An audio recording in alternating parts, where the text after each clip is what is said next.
are so fortunate as to be able to stay here in Thunder Bay, I have checked with the Prince Arthur Hotel, and they do have rooms available. They are going to hold them for you, so if you need to extend your stay, that would be fine by them, and also fine by us. I would be happy to introduce you to a number of different things that you can do here in Thunder Bay and have fun in the snow. Daniel likes to walk about 10K a day. He can lead some hikes. And Kakabeka Falls is beautiful if you haven't been there this time of year. So we do have some, but on all seriousness, please do let me know if there's anything that we can do to accommodate you if you're concerned about your travel back home.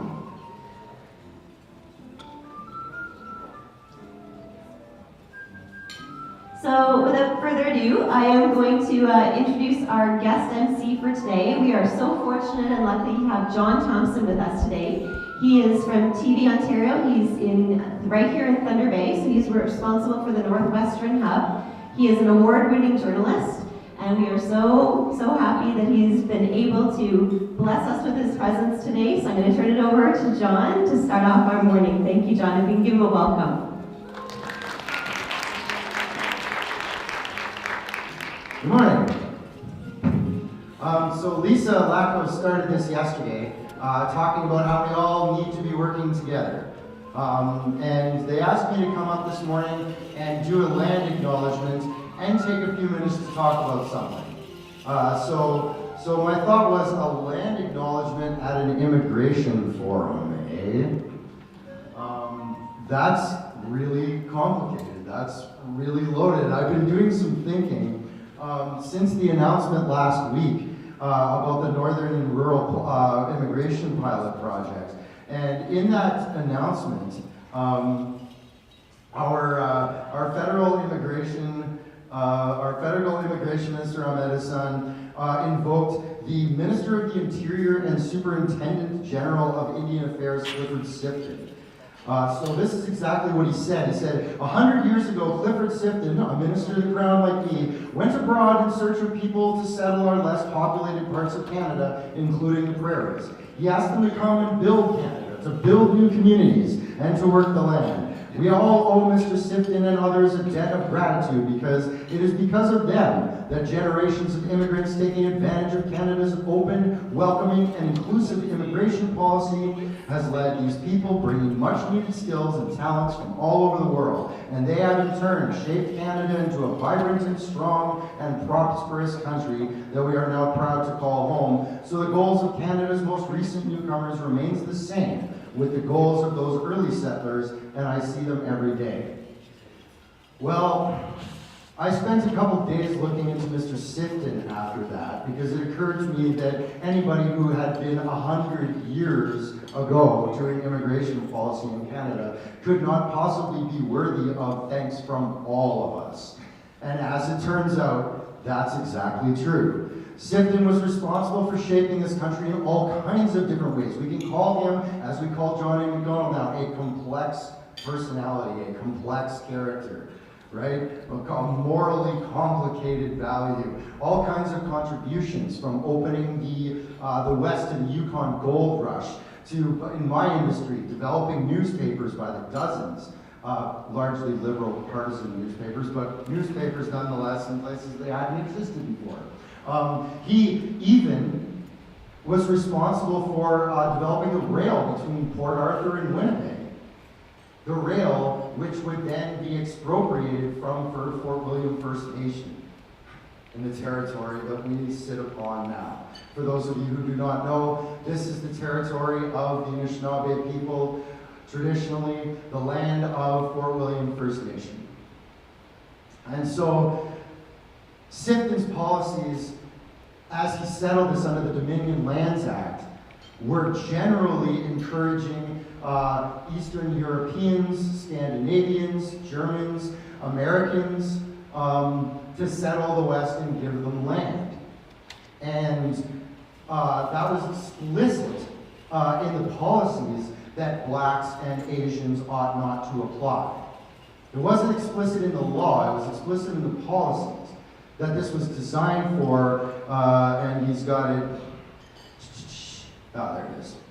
What he called the herds of the proletariat of Europe and this is a direct quote, "I think a stalwart peasant in a sheepskin coat, born on the soil, whose forefathers have been farmers for 10 generations, with a stout wife and a half dozen children, is of good quality." And that's one of his most famous quotes. That policy continued as a matter of policy until it was enshrined in law when Laurier officially made it illegal for blacks to immigrate to Canada for an entire year in 1911. And I'm not going to do a whole history lesson, but to say that there were a lot of things we can appreciate and a lot of things that really laid the groundwork for this country that this person did, that Clifford Sifton did. But it wasn't all things that we can appreciate today. We talk about morality, and well, that's how people thought back then. Well, that's certainly not how all people thought back then. It's certainly not how Indigenous people thought back then. It's certainly not how the people who were not allowed to or not encouraged to come to Canada to get these parcels of land thought back then. And so he was also the Minister of Indian Affairs, or Superintendent of Indian Affairs, encouraging, and there's not a lot written about that, but he did encourage First Nations to give up parts of their reserve lands for this settlement project. There were debates within scholarship about Treaty 8 and how he somehow managed to leave out the discussions of not having ceded the land of Treaty 8. Right? And so when we think about immigration in this country, it's on land that has traditionally supported people, and those people need to be involved in the process. And those people need to be involved in prayer and ceremony and planning and process. And there is something eternal about morality that I want to call on you to hold and to think about as you do this serious planning, as you do this very serious thing that is going to take an entire generation. I want you to think about the way that history will look at us. And when they say that we were complex, let it not be an excuse for the way that we managed things in our time.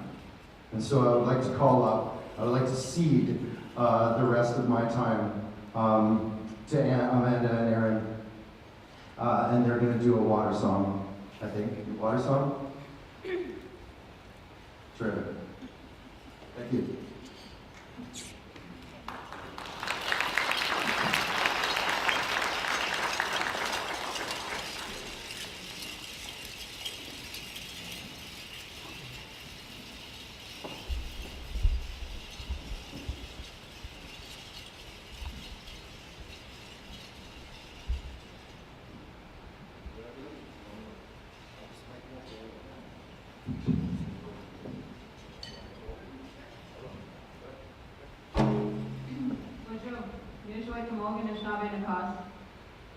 I am eagle that flies highest in a clear blue sky.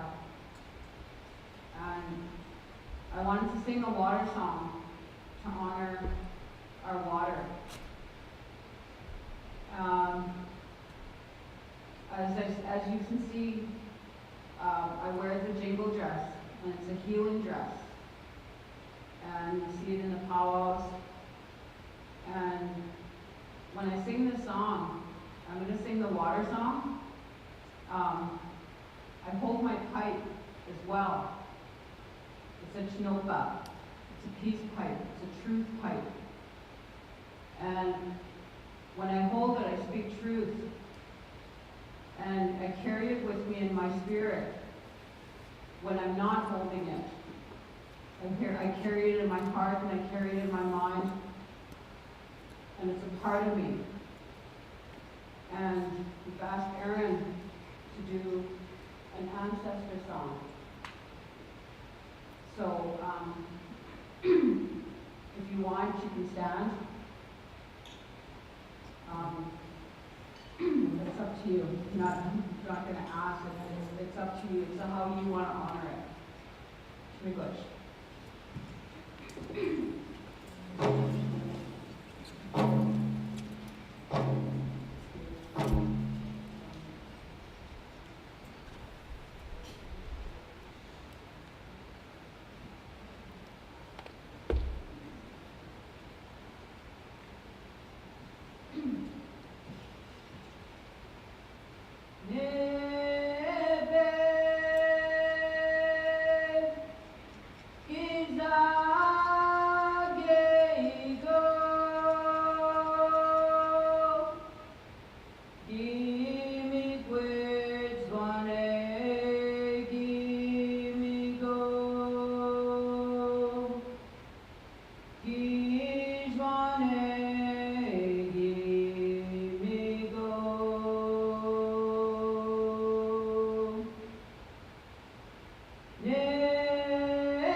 Translation of my spirit name is the Creator's light that shines on a beautiful woman from the Moose clan.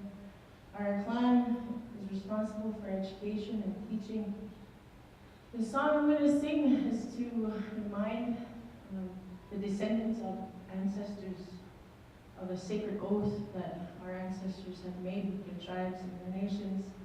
X was the symbol of the crossing of oceans, which is why the Creator had instructed our ancestors to sign with that X to remind your tribes of the sacred responsibility you also carry on our traditional lands and territories, which is the preservation of water, environment, and life. So the song is translated, Song Gazet and Shanabe means the human family is great. Me wish Hashem is thanking the Creator.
And tobacco. Good.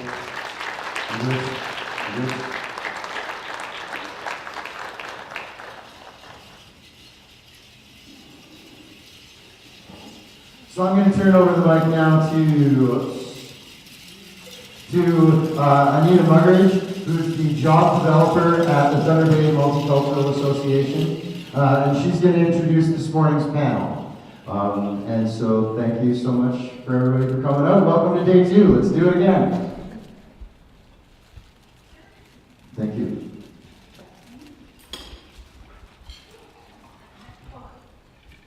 Good morning, everybody. Thank you so much for coming, and like John said, welcome to day 2. So we're ready to start our lovely panel. So if I can ask my panelists please to come on up to the stage. We'll have everyone take a seat, and we'll get started in about 1 minute.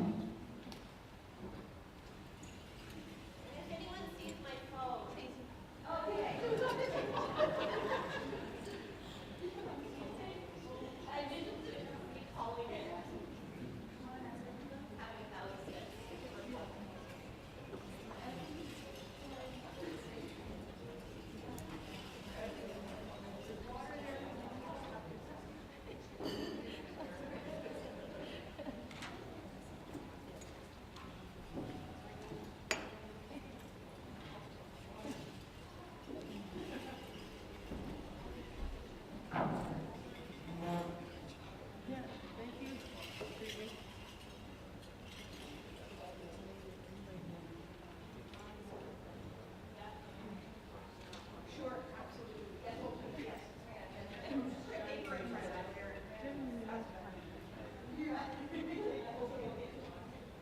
All right, everybody.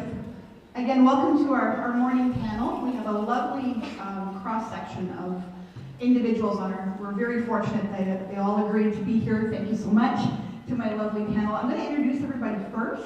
And what we're going to do, we're going to allow everyone about 5 minutes, introduce themselves, tell you a little bit about who they are, how they came to Thunder Bay. We have employers here as well, so they'll tell their story and just give you their experiences of settling here in Thunder Bay. So right immediately to my right, this is Jeff Hunter. He is one of the owners of Fountain Tire.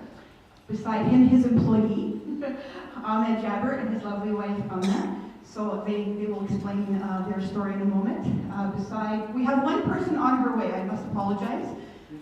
Lee Carlson, HR advisor for Superior Propane. Her employee is on her way. The buses were not cooperating with her this morning. She's madly texting me saying, I'm coming. So she may be here a few minutes late, so we'll go from there. Beside Lee, we have Olga Satkova. Olga is the HR manager for our new Delta by Marriott lovely waterfront hotel. Olga is dual purpose. She is a newcomer and a major employer here in the city of Thunder Bay. So we'll have a great perspective from Olga. And last, certainly not least, Jennifer Dagsick.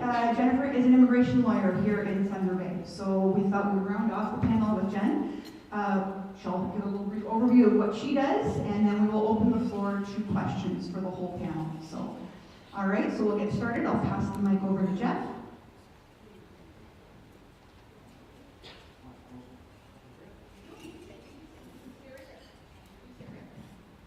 Good morning, everyone.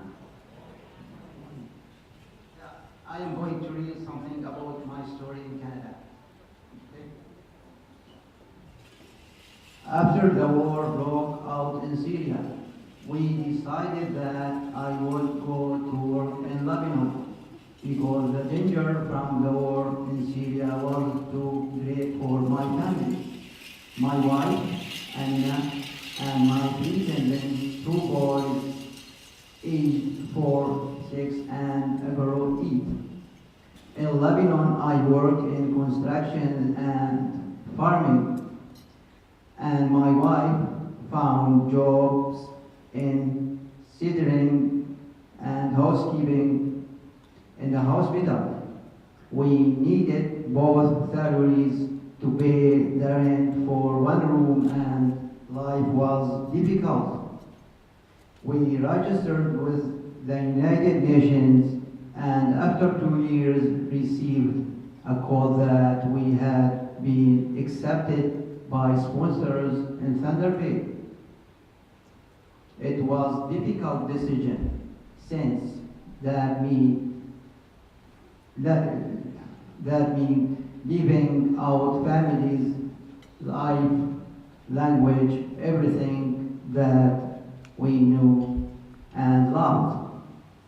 We decided to take the chance in order to have a better life and more opportunities for our children. When we arrived in Thunder Bay on June 20, 2016, we were graded by sponsorship group who proceeded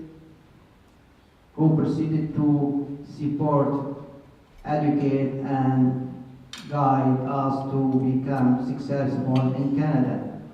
We spoke no English and had no money. We used the phone translator for 2 months, and then we were able to communicate better using the phone translator less and less.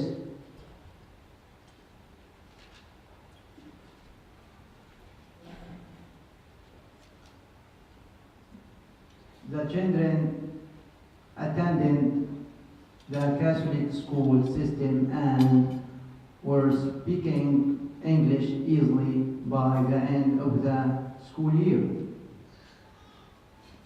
The sponsor taught us to shop smart, looking for bargains for food and clothes, how to budget and save money, which we did. I wanted to buy a car because taking the bus was a long and tiring way to get to places, but our sponsors advised it against it until we had saved more money.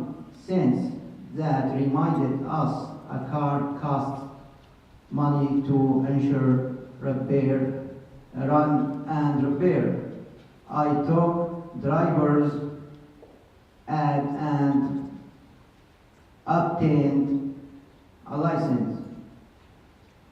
The Multicultural Association provided English classes and translators when needed, which assisted us to live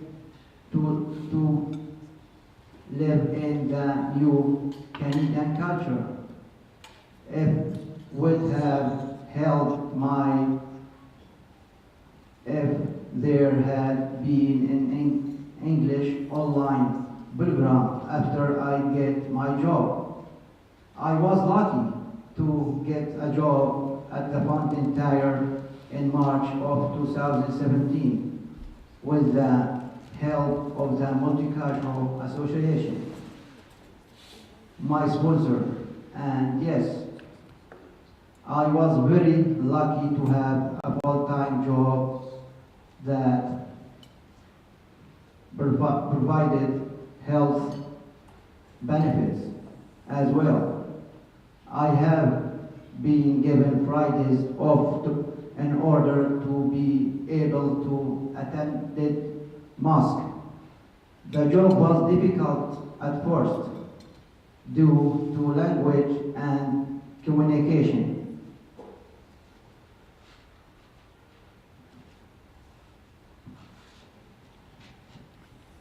Issues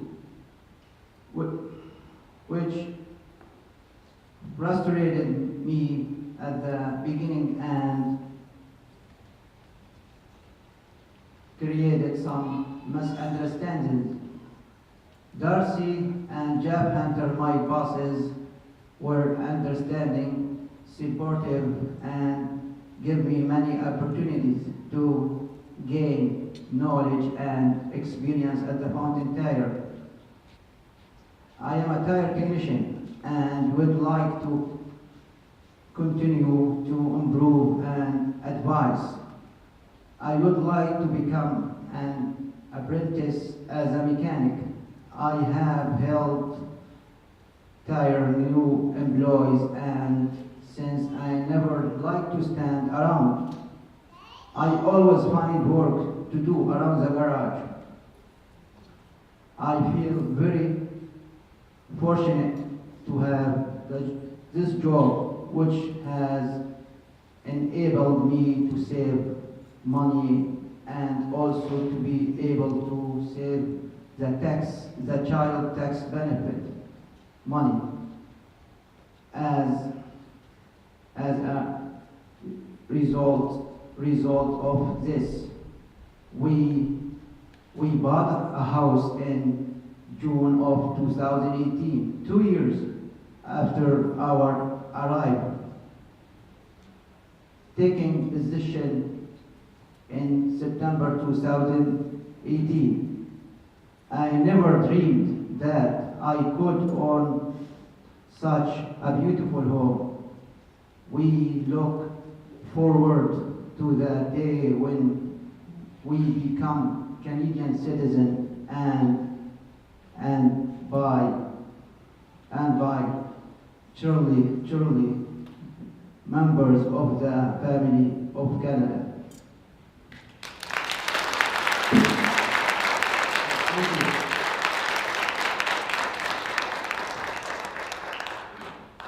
Hi everyone. At the end of January 2017, I was very lucky I got a part-time job as cleaner, at kitchen helper and cleaner at Damascus Donair, which was opened by Syrian refugee Zahir and Nisrin Tubaji. I worked from 4 to 8 p.m. Each day. After going to English classes at the sector, I love my work. With for Damascus Donair, but the hour I work could not change. By August, I became very tired, going to English classes and back home to make a supper for my family, and then going to work from 4 to 8 p.m. We will have been good if I have studied English online. With the help by my sponsor, I looked to another job to have during the day, but to be with my children when they're coming home from the school. I start work part-time job at First Arthur Hotel, housekeeping, and August 2017, I got pregnant and I was sick for the whole time. I had to go in sick leave, in April of 2018. I am now in maternity leave. I will return to work when my leave is over. I am so happy to be in Canada. And I have so many opportunities. I have my own home, and my children are doing well at school. My life in Canada is wonderful. I will be very happy if I have when I became a Canadian citizen.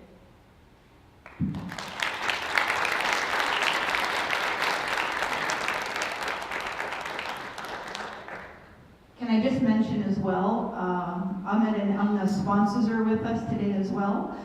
Christina and Gary Loft, they're here. And the baby is here. We'll turn it over to Jeff now.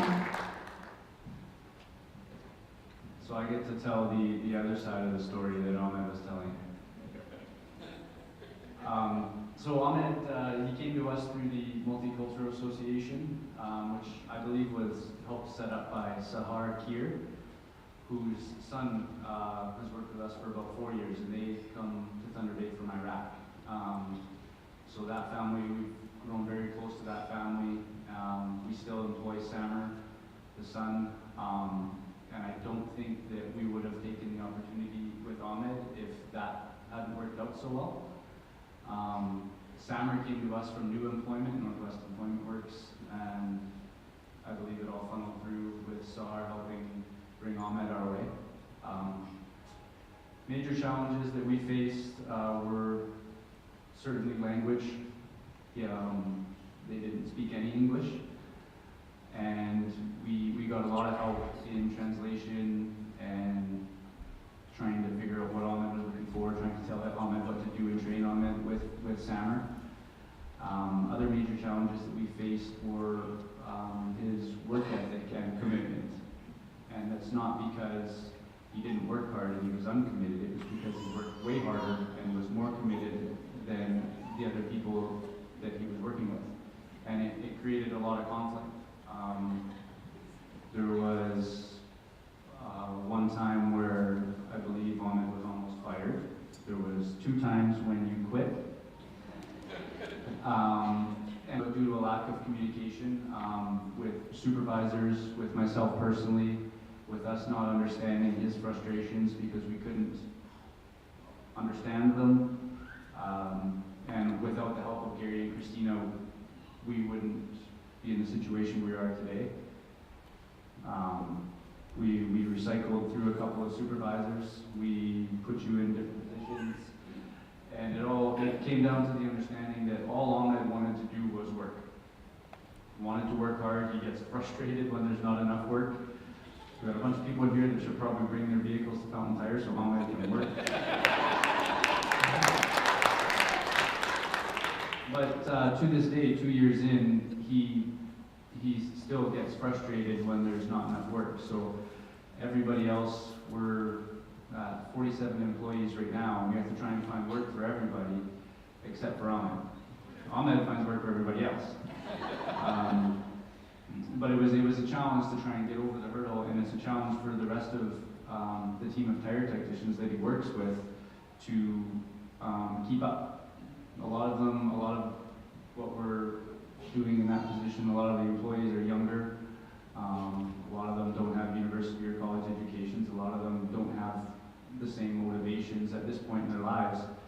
And they really, really struggle with Ahmed trying to grab them by the back of the shirt and say, come help me do this, we need to get this done right now, because they don't have that same level of care for their position. There are a lot of benefits to having Ahmed on the staff. Obviously, he's uplifting for our whole team. He doesn't work on Fridays, so what we find, and it's very funny, and you probably don't notice, but the other guys, so he works in a team of 6 or 7, depending on the season and how busy we are. The other guys come to work early on Fridays with extra large coffees. And you ask them why, and they go, well, Ahmed's not here, I gotta be ready. Because of the amount of pressure and the amount of work that he does, they all realize that, oh, Ahmed's not here. Right? When we're busy, it's frustrating for all of us. We actually book less work on Fridays. No lie. I go on our service booking, and we will, when we're busy in October and November and everybody wants their winter tires, I will create blackouts in the booking because I don't want to overpromise to people because Ahmed's not there. We've come to the point in our relationship, him and I, where he gets mad at me at the end of the day if I try to lock the shop. Not once was he ever asked to do it, not once was it ever part of his position profile, but if I go to check a door at 6:15 to see if it's locked, he gets mad at me. Because he does it every day. So the consequence of that is Fridays we often leave our shop unlocked and have to go back.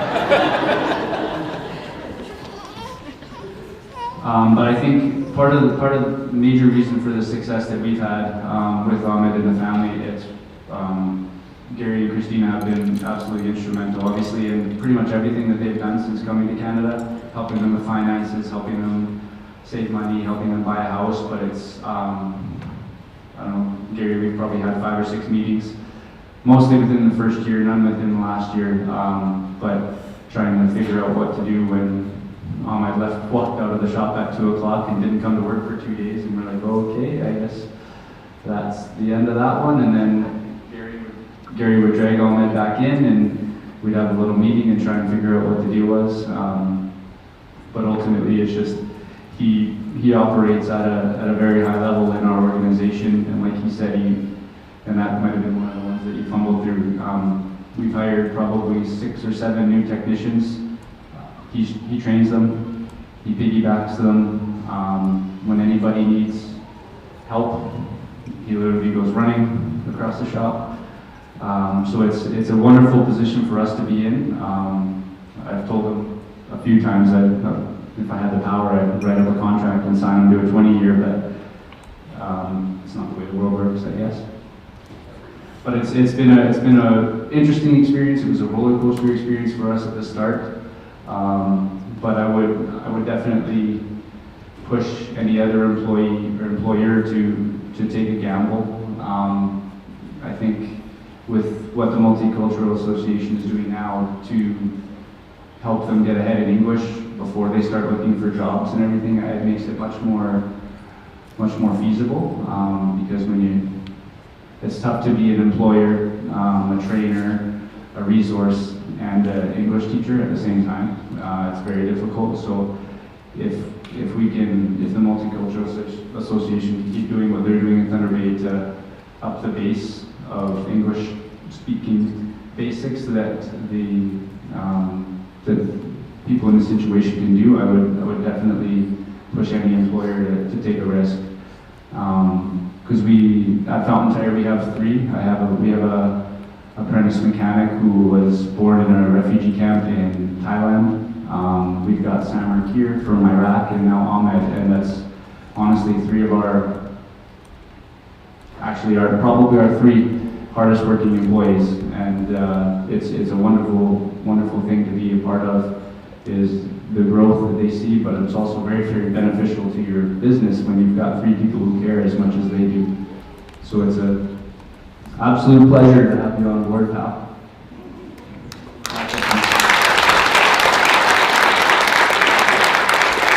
Thank you, Jeff. That's great. We're going to turn it over to Lee. Hello, my name is Lee Carlson. I'm an HR advisor with Superior Propane. We're a national provider of propane. And locally, we've got our propane branch, and we also have a contact center in town that employs about 100 people in the busy season, which is heating season.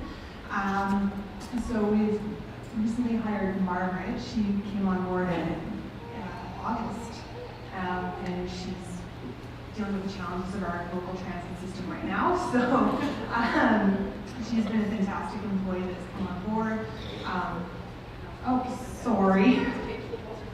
All right, so she's been a fantastic employee. She's jumped right in with the team. She was actually, we had her supervisors trying to pull her back because she was so eager to get on the phone. She joined our credit and collections team. So, and they are a tight-knit group, and she's fit in beautifully with them. We've had other employees in the past who have been recent immigrants. I was speaking to all the supervisors and managers asking about their experiences in the past, because I've been with Superior Propane for 8 months, so I can't really speak to a whole lot. Our local supervisors commented that, when we've had new immigrants come into the workplace, they felt that it's been really enriching, that they enjoy and encourage the new immigrants to celebrate their holidays. It's a great educational opportunity for our team to learn about other cultures. We've had employees show up in their traditional clothing and bring in their traditional food, which is always a huge hit at the office. Everyone loves the food. So the challenges we've had in the past when we're interviewing candidates is language skills. I agree with the language skills, especially considering the fact that we're a contact center. So the bulk of the day is 8 hours on the phone talking to customers. So language is definitely a barrier, and we've had bilingual people come in the past as well. And even with the French, that can be a challenge too, because French is very different than Quebecois French. So that has been a challenge in the past as well.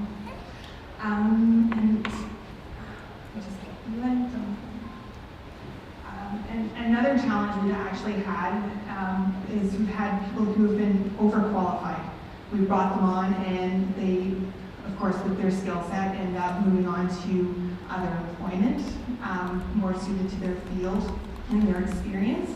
So we only get to keep them around temporarily, which is unfortunate for us, but great for the immigrants. And another challenge we've also had is comprehension, because we've one of our more recent hires, we explain the role to them very thoroughly, explain the fact that they are on the phone speaking to customers, and when the employee came in by day 5, she realized this wasn't the role for her because she didn't realize she was going to be on the phone so much.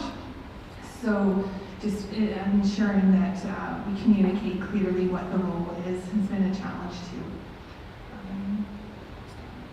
I'm a bit of loss now, so I'll pass this on. Yeah, go ahead. Thank you. That's great. Thank you. Thank you, Megan. Good morning, everybody. I'm Olga. It's great to be here today. I am from Ukrainian descent, but I was born and raised in Uzbekistan. It's quite far from where Canada is. I lived the last 13 years in Dubai, and that's how I came to Canada. I work for Marriott International, and I'm the human resources manager for the opening Delta Hotels by Marriott on the waterfront. So I would like to share my story as a skilled immigrant to Canada. So when my documents came through and the opportunity to come to Canada became a reality, I went online and I looked at the positions and I saw, HR in Thunder Bay. I had absolutely no clue where Thunder Bay was, but I was like, well, it's still in Canada, so why not? So I applied online and went through a set of interviews and was successful. And then I started to research and never regretted the minute I actually came to Thunder Bay, because I guess many of you can imagine the difference of plus 40 in Dubai to minus 40 in Thunder Bay in Canada. But my kids love it. I have 2 small kids. I have my husband who currently looks after my youngest son.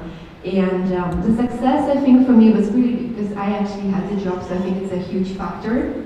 But I also think communities in general, and that's what I find extremely motivating, is how friendly people are, whether it is in the shopping mall, whether it is on the street, whether it is a grocery store. People are generally very welcoming and friendly, and I found this transition to be very smooth, so I really appreciate the support that was given. From an employee standpoint, we're still opening the Delta Hotel, but I had the opportunity to partner with a lot of our local partners, whether it is Multicultural Center, England, Stacy, whether it is Northern Policy Institute, whether it is Yes Employment, New Employment Works. But I think just utilizing those resources was very helpful. We are a very diverse team. We're looking at hiring about 4 immigrants from the Multicultural Center, as well as from the local population within Thunder Bay. So I'm yet to tell you about the achievements and challenges that we're going to go through, but I'm very positive. I think the services we have here in Thunder Bay are great, and in Canada in general. So at this stage, I think everything is going smooth and nice, and I really appreciate the fact that we have those forums and the opportunity to share those great stories. I don't have much to say. I just have great positive experiences, but I welcome your questions if you have any. And I guess I'll pass you over to my co-panel, Jennifer. Thank you.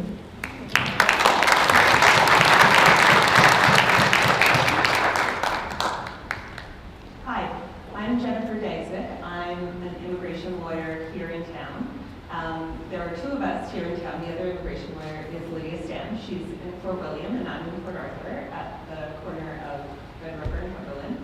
Our office has been open, and I've been doing immigration law in Thunder Bay for about 8 months, something like that. Before I moved home, Thunder Bay is home, I was an immigration lawyer for the federal government. So when immigration decisions are made that don't go the way the applicants want them to. They can go to federal court, and they would find somebody like me on the other side defending the decision of the government and helping the government with all its litigation needs. And so when I came home and wanted to go back to practicing law, I thought, oh, you know, I shouldn't let all this immigration stuff go to waste. I should still do some immigration law, and I just won't be busy. Like, I'll just have a few immigration things here and there, and I'll do some other stuff too.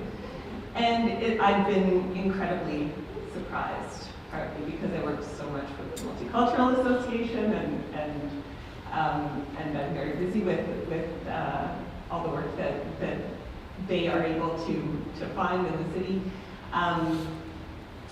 And partly just because I think we actually do have a really vibrant immigration community, and I don't think we even realize that. I certainly didn't. When I talk to my colleagues in Toronto and Vancouver and Winnipeg, they always say, there's immigration law in Thunder Bay?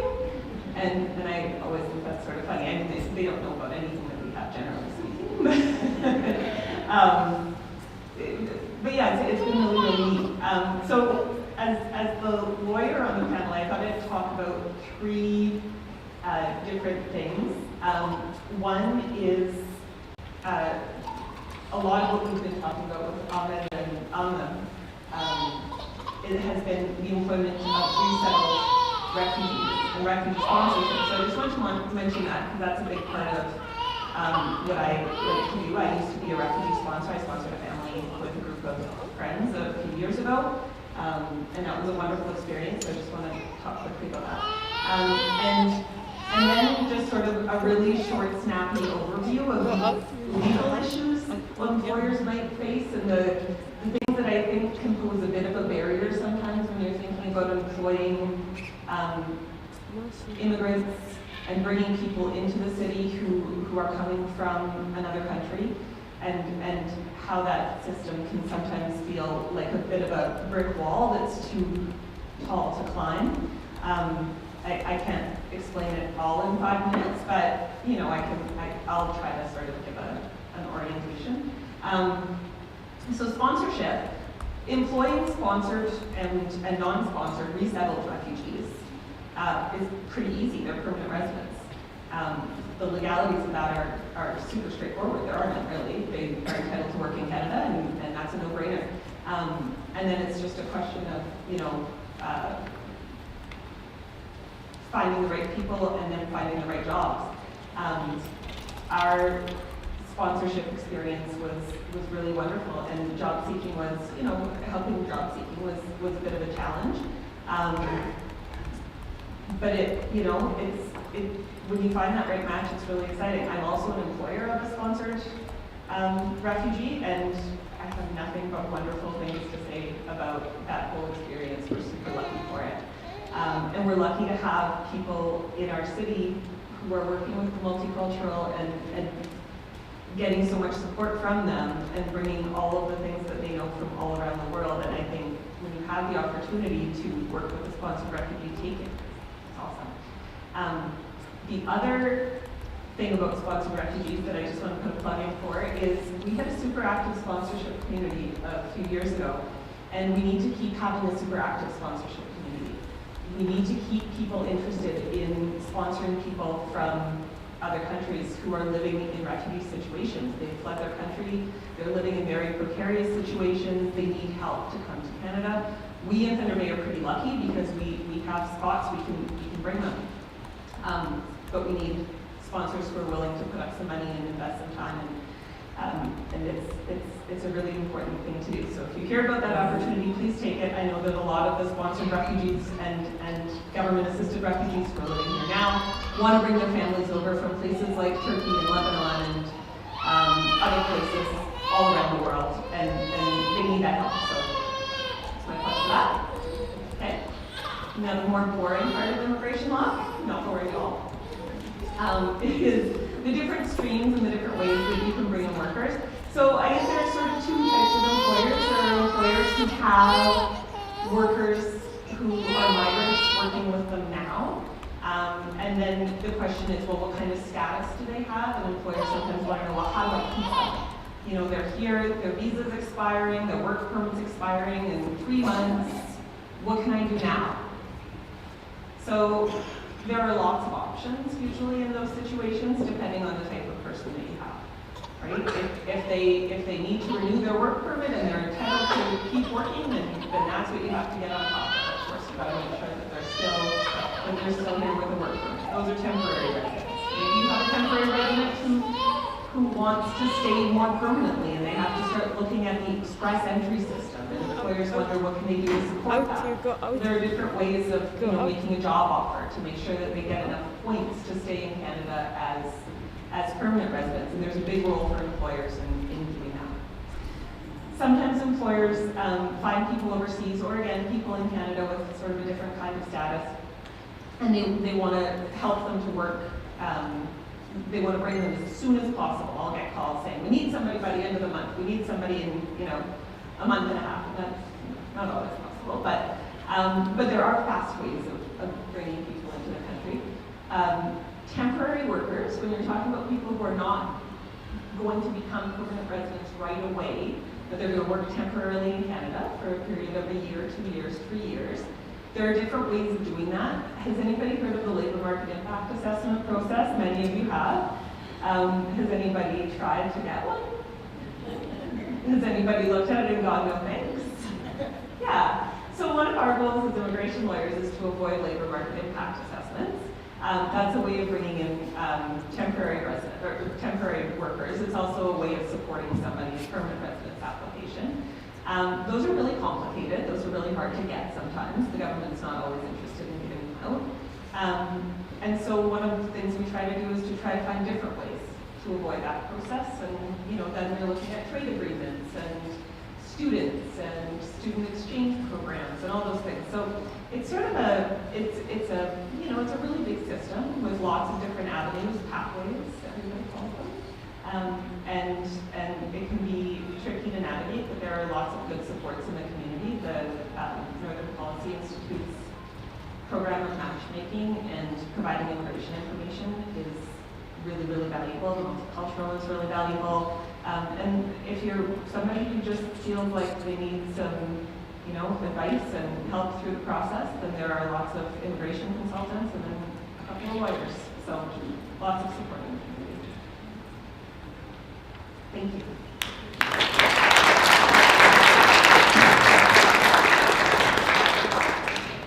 Thank you so much, Jennifer. Thank you very much. Now we have some time left, everyone, for questions. Rather than pass the mic around like we did yesterday, we've set up a stationary microphone right over here. So if anyone would like to ask any member of the panel any more questions or anything they want to know more about, we have a few minutes left. Any questions? Anybody? Not even for the lawyer? Nobody's a question for Jen? Oh, here we go. One question coming. Yay. Is for Ahmed. I was wondering, what did you do in Syria for employment before you made the transition to Lebanon and then Canada? So the transfer of skills that you had in Syria before coming to Canada. I had work in construction, and my father, he has a farm. I did. But about the tires, I don't know. I didn't touch the tires before. I know. Honestly. But the strong work ethic and working with your hands has been with you right from the beginning? Yes, okay. I did. Thank you. Yeah, you're welcome. Thank you very much. Any other questions? Yeah, I got a question.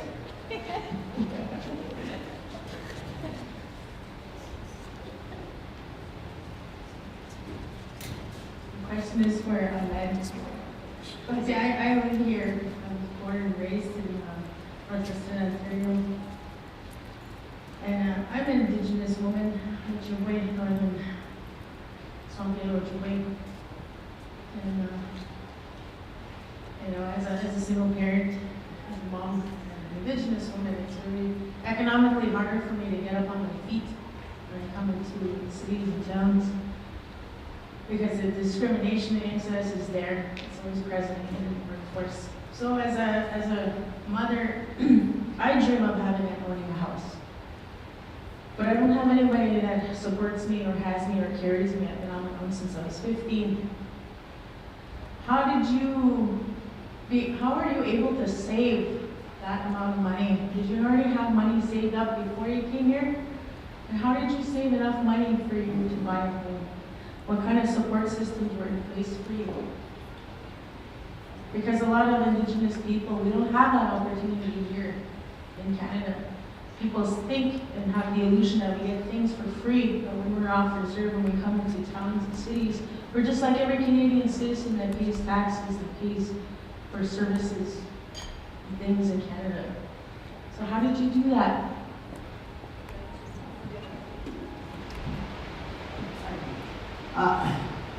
I had this question, somebody asked me about this question at work. How you did that? For me, I don't smoke. I don't drink.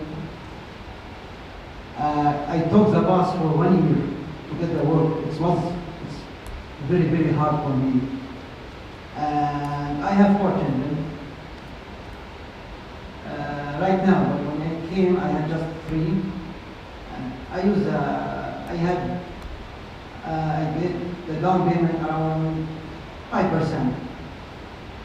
When I go shopping, I go smart. But my sponsor, they teach me about that. Yeah. Just it.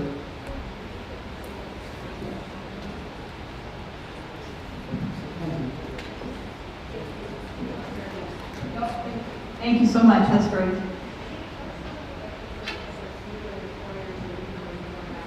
Okay, sure, so Kathy, our executive director, has just asked me to kind of explain the process. So how I work with newcomers when they come to our office. So normally I'm not the first point of contact. Margaret's here, yay!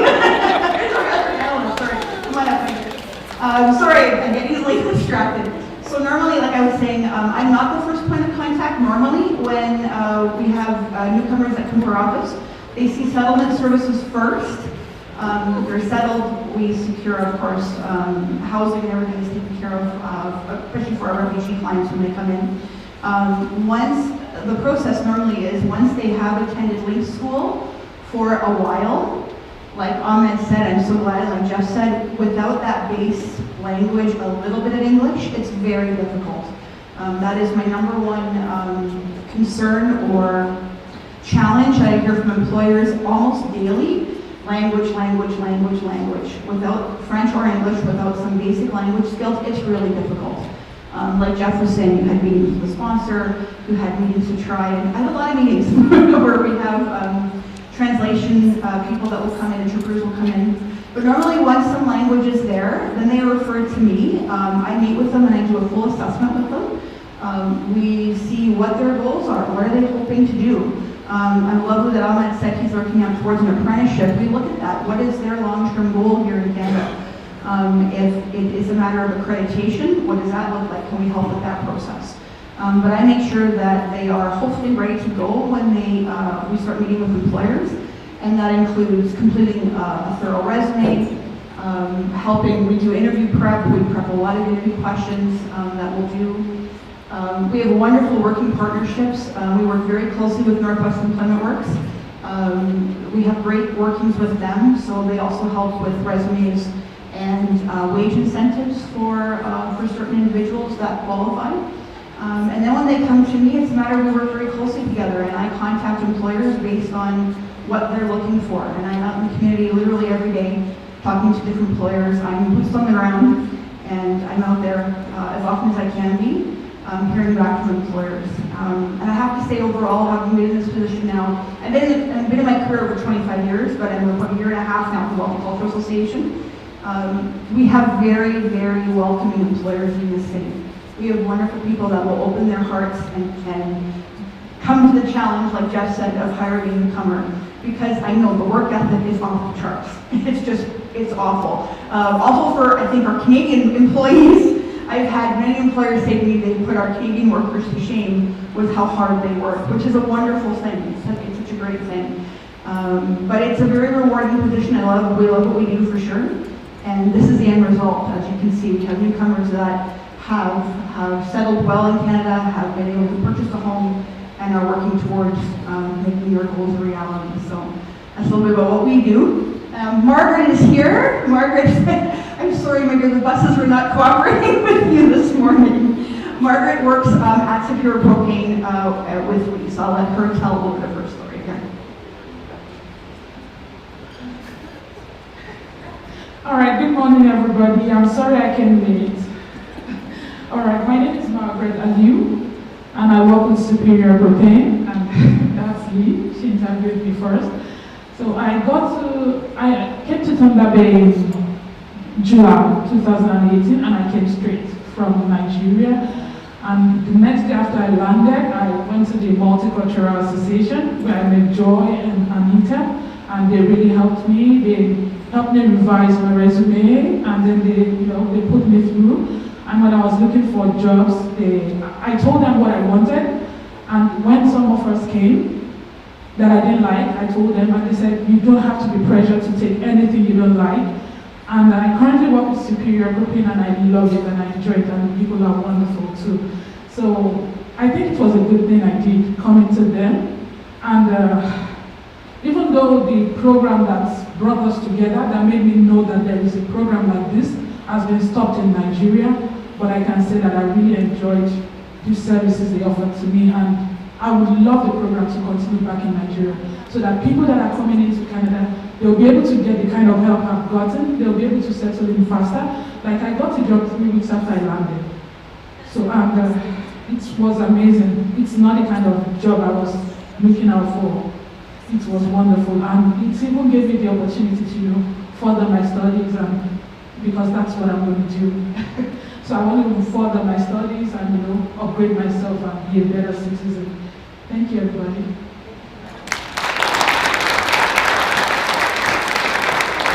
See, that was worth the wait, absolutely.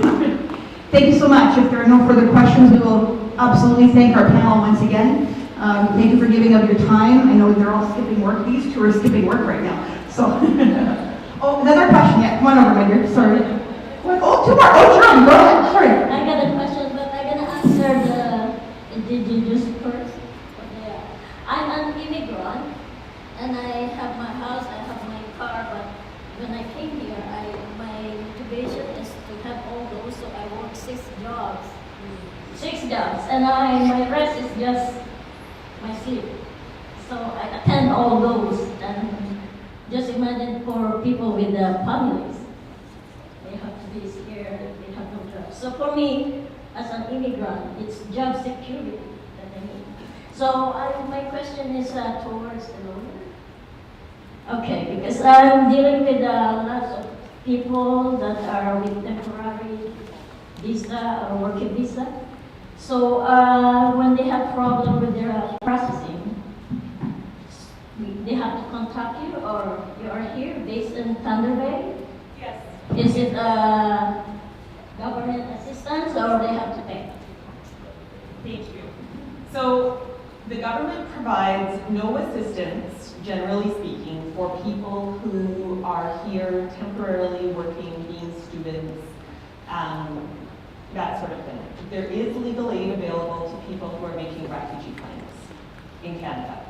And there is some limited legal aid available for people who need to stay on humanitarian and compassionate grounds, need to apply for humanitarian and compassionate grounds. Other than that, yes, it's a pay for legal advice situation. And that's hard because access to justice is a problem across the legal system. It's a problem in immigration law too.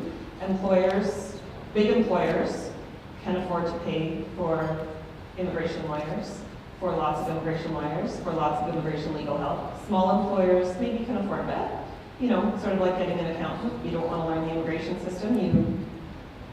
You download it to somebody who knows what they're doing. But individuals who are, just stuck trying to figure out their way through the system, it can be expensive to pay for an immigration lawyer.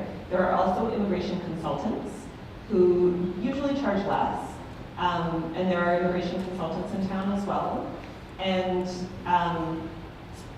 they are licensed by a regulatory body. So one of the things we're actually really concerned about in immigration is making sure that people, if they're paying for immigration advice, that they're getting it from somebody who's authorized to give them that advice. And that is lawyers and people who are members of the immigration consultants regulatory body.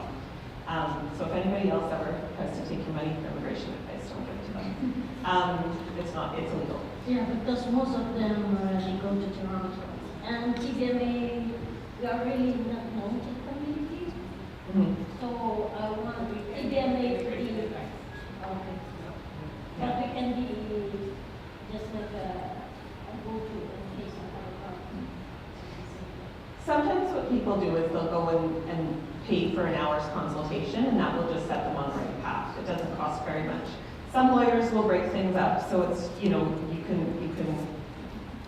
try to make it more accessible for people, and that's generally speaking what we do. If it's somebody who's really low income, sometimes you can go to a legal clinic. I know Kinawaya in town, they don't do a lot of immigration, but they can sometimes help get some.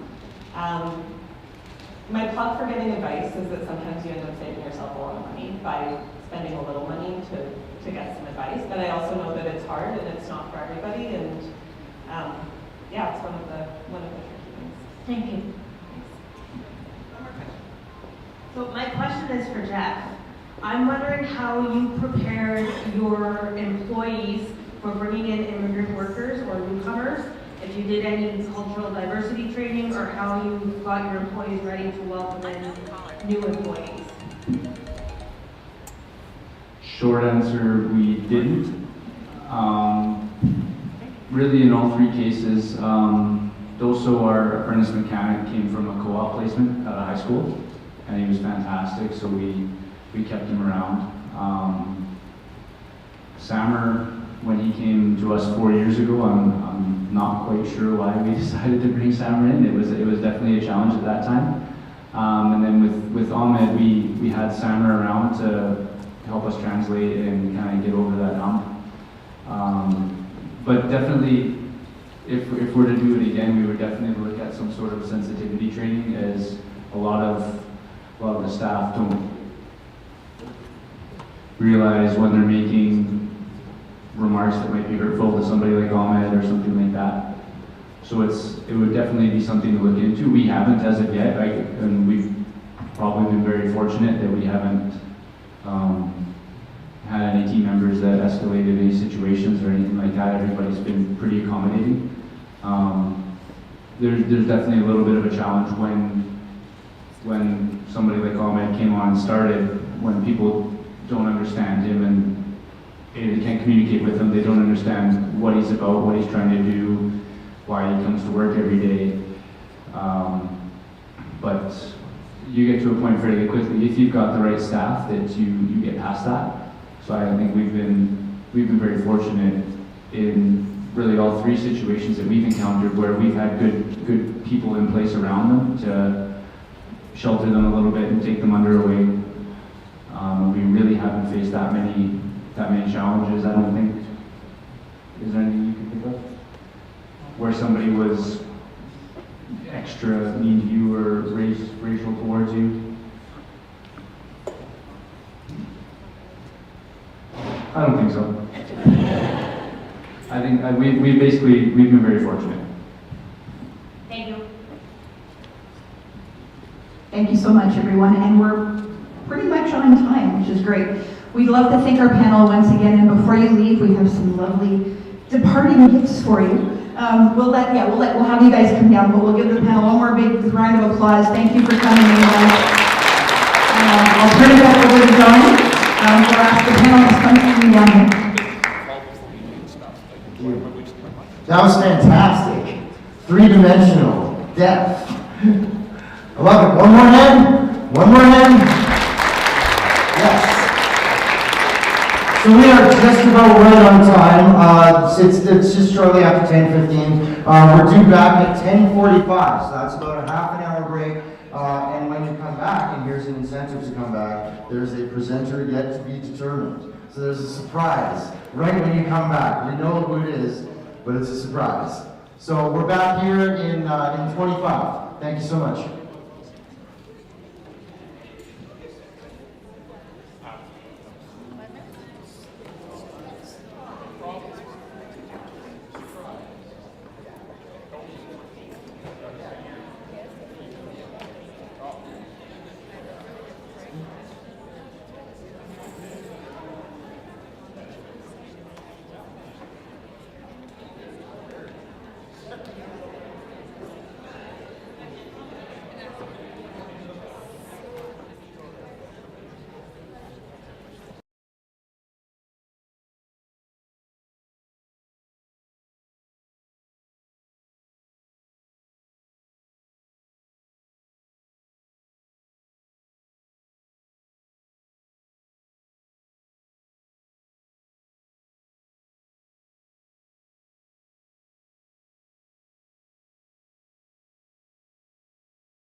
have some media here, and we're going to be doing a launch of something that the last question before we dismissed was perfect for what we plan to do this morning.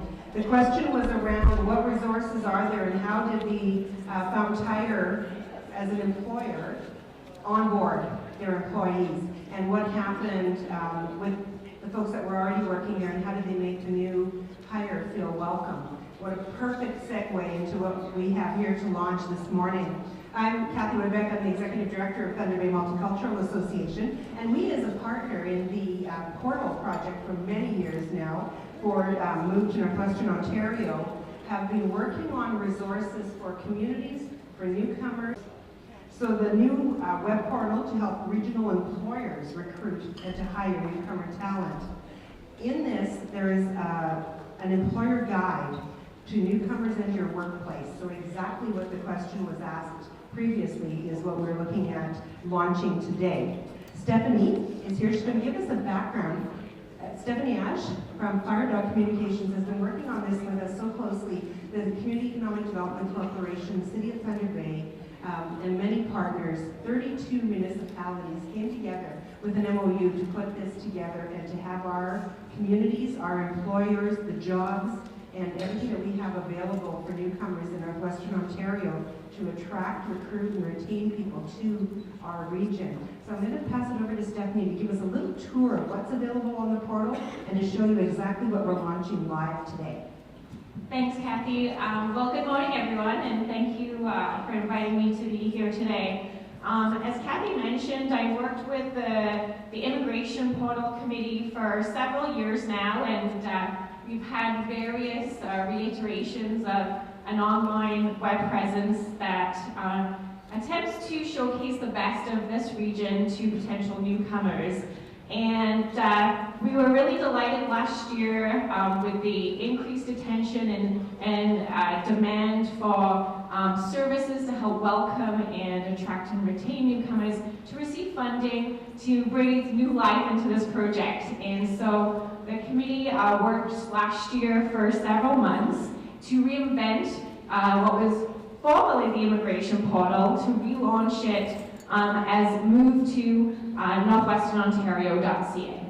And so what you have now live on the web is this newly launched portal. You'll find there's lots of great new features to the portal. So the job search bank that was previously there is still there and is always being updated. There's currently over 1,200 jobs listed in this region on that job search portal. So it's really intended to be a very quick gateway for people who are looking to relocate to this region to find employment opportunities.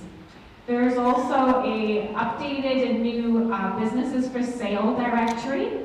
So this is a really great feature of the portal that allows potential investors and entrepreneurs to find either businesses that are for sale or business opportunities by community. So it's got some really great search features. You can look for businesses by keywords, as well as price, sector, and then it will give you a really great list of businesses that are for sale. Everything from restaurants to mechanic stores. And you can search by community. So you can look for a business for sale in Thunder Bay specifically, or by a small regional community. It might be Ignace, it could be Dryden, Wawa. So you can search all of these communities' businesses for sale right here on this new portal. All of the other sections have also been updated, so you'll see new content throughout. A lot of the content had been sitting on the old system for a while, so this region has changed. We know our social fabric has changed, as well as our economy has changed in the last decade, so it's all very up to date now, very easily searchable. Live section, work section, a learn section that has a lot of great information specifically for international students. Lots of information about doing business, as I mentioned, with some new success stories. We always like to profile newcomers who have moved to the region and are successfully operating businesses are enjoying employment here. And then as Kathy had mentioned, what we're launching today is this new mini portal within this portal, which is an entirely new section for employers. And this section has been created to provide information for employers in this region about, first of all, how to attract and market their business to potential newcomers to fill job gaps in their operations, recruitment tips and strategies, hiring processes, so information on what you need to do if you find a candidate who is from another country or on a limited work visa, let's say, and how do you get them through the processes that you need to get them through to be able to successfully hire them, as well as integration and retention tips. And we find this is a really important piece because we know a lot of newcomers do come to the region, but perhaps they're not staying for the long term. And so there's lots of great advice and actually a 62-page guide that you can download that really looks at what can you do to make your place more friendly, welcoming, and a great place to work for local newcomers, but their families as well, because we find that if an individual's family is happy in their new home, then the individual, the parent, is happy too. So lots of great new information there. Our chat system is still there, so there is an online chat service as well where newcomers can chat live with staff from the Thunder Bay Multicultural Association. So I encourage you to take a look at it. It is available in 14 languages also, and there's a fully French version, which was very wonderfully translated by our friends at ACNO. So it is fully bilingual and there for use. So please promote it in your networks. We encourage you to share it and make it, the best it can be by having it be used by people who need to use it. So thanks, and I'll pass it back to Kathy. Thank you very much. Thanks, Stephanie. We encourage you to take a look at the site on your phone. It's we have a site that's fully mobile friendly, so you can take a look on your telephone. We know that newcomers from around the world have been accessing the portal. The chat feature, on some days we had up to 100 chat requests. There's no way we could fulfill them all, but we did reply by email to so many people who are interested in coming to Northwestern Ontario. What we wanted to provide here today, as well as just that segue between newcomers wanting to come, newcomers applying, and employers feeling comfortable with hiring, with integrating, and with the onboarding process. So the employer guide is a critical piece in that. We wanted to let employers know, and all of you know, that you can share the word, that the Thunder Bay Multicultural Association will assist with that, the portal will assist with that, and we have many other resources through the Community Economic Development Corporation, through the Northern Policy Institute, the Matchmaker Program, and hopefully at some point the Connector Program to help them find the employees that they need and to fill those gaps, and to make that a comfortable process so that they aren't hesitant to hire newcomers to Canada.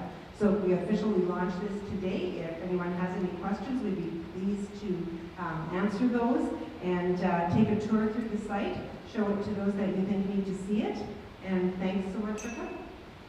Giving us this opportunity.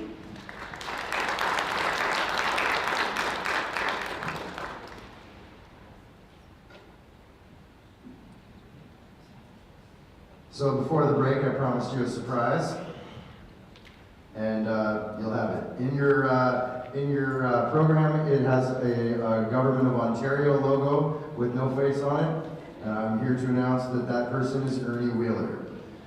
Ernie Wheeler is the Manager of Business Immigration Stakeholder Unit in the Ontario Immigrant Nominee Program, part of Ontario's Ministry of Economic Development, Job Creation and Trade. He's worked in the immigration field for 10 years, including 3 years as an immigration lawyer and the last 7 with the Government of Ontario in policy and program roles. Ernie brings a business perspective to immigration, having been a corporate securities lawyer prior to immigration practice. Ernie holds a Bachelor of Commerce from Memorial University of Newfoundland and law degrees from Dalhousie University and the University of Toronto, Master of Laws.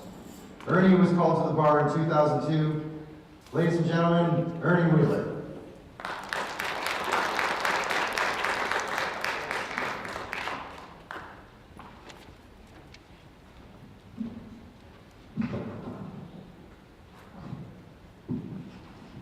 Get organized.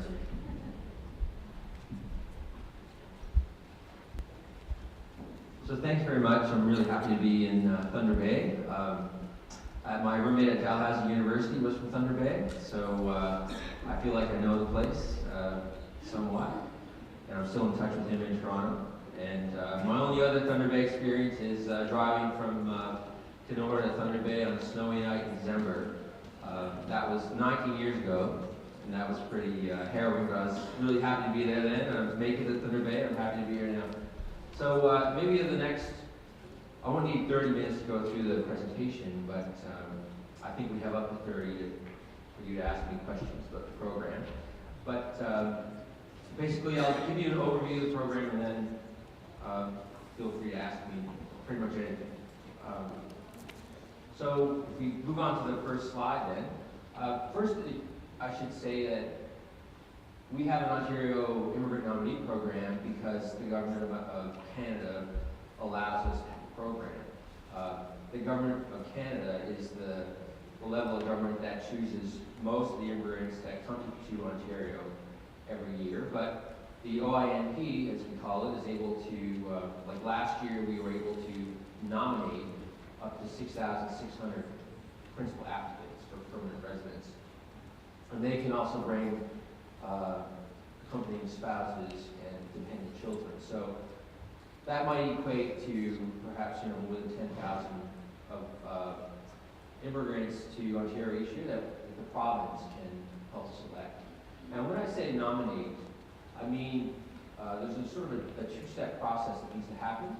We get to look at the foreign national and choose them based on our program criteria. But then that foreign national takes our nomination, puts it in their application for permanent residence to the federal government. We are aware of pressures facing the regions of Ontario outside of the GTA. So you can see a quote from Charles Sirtwell, and I got to meet Charles yesterday, so that was neat. We know there's a population decline.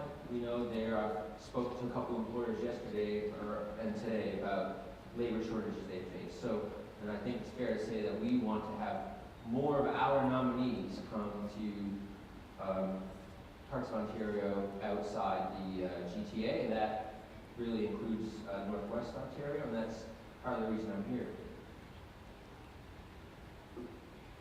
So, maybe we could go to the next slide, and just give you, this is a sort of a 30,000-foot view of our program. It sort of breaks down into three categories. So a significant proportion of our nominees, we nominate them because they have a job offer from an Ontario employer, a qualified job offer. And we'll talk about this more in a moment. We have that breaks down into three streams: foreign worker, international students, and then an in-demand skills stream. Second category is what we call human capital. So that really, the main point here is that we then nominate people who haven't yet been offered a job in Ontario, but we nominate them because we think they have the mix of education, language ability, and work experience that will allow them to find a job in Ontario or economically establish. And then there's a third category. It's a small category right now. It's business. And the main focus here is we have an entrepreneur stream. So that allows the province to nominate people, foreign nationals who are coming here with the intent to set up a business, invest a certain minimum amount, create a minimum number of jobs for Canadian citizens or permanent residents. And they submit a business plan, and if it looks good or plausible, then we issue them a work permit. The foreign national comes here, They get 2 years to try to create their business, and if they've met the commitments, then we'll nominate them for permanent residence. So those are the three broad categories. So in terms of supporting employers in Northwest Ontario, really we're sort of, for the most part, talking about three streams, and they're all employer job offer streams. So right now, to qualify, the employer needs to make a job offer to the foreign national or the prospective nominee, and that job offer, no matter whether it's in-demand skills or foreign worker or international student, the job offer needs to be full-time and it needs to be a permanent job offer, and that means there's no end date. For our foreign worker and international student streams, the job also has to be high skilled, so National Occupational Classification OA or B.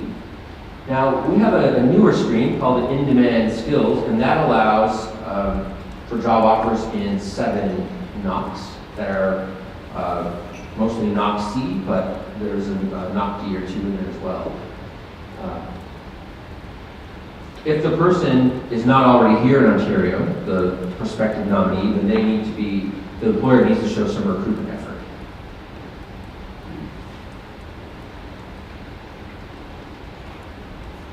So the foreign worker stream, the worker needs to have 2 years of experience in the same occupation of the job offer.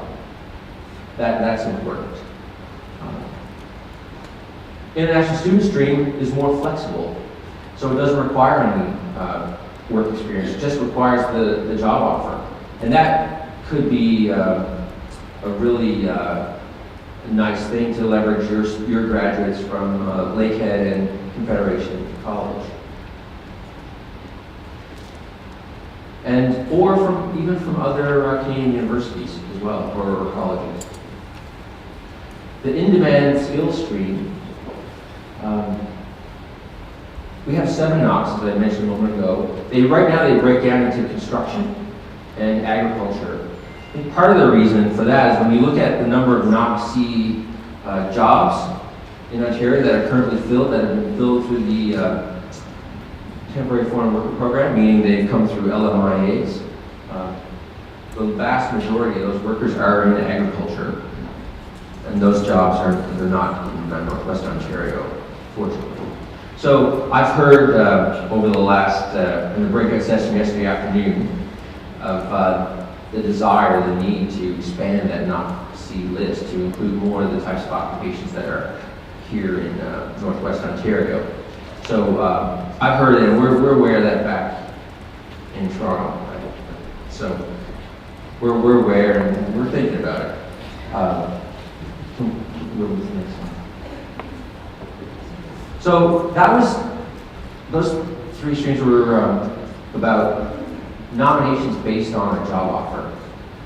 Second sort of tier of people we would nominate for permanent residence, they don't have a job offer yet. But if you have people here, let's say graduating students from Lakehead or from Confederation College, they need to be looking at these streams, as well as federal pathways. So, briefly here we have a master's stream, or a stream for master's graduates and PhD graduates. Someone pointed out yesterday that there's such a huge demand for that stream. We don't really tell, we give people a little bit of notice now when it's going to open. We open it, and within an hour, it's full. And, the thing is, if we held it open for 3 hours, we could probably fill all our nominations, 6,600. But we're trying to have a portfolio, a mix of things for employers, for people who don't have job offers, and then some for business.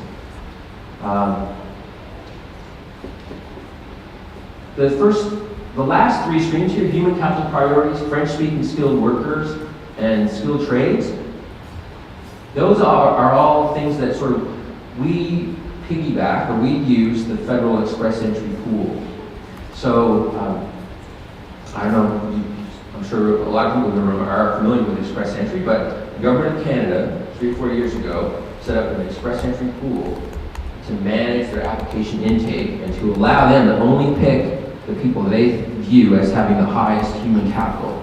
So if you're a foreign national, you can be anywhere in the world or here in Canada, you go to the IRCC or Immigration and Refugee Citizenship Canada website, you register a profile, it's automated, and then at the end it'll give you a couple things. It'll tell you whether you qualify to go into the pool, and then if you qualify, you get a score.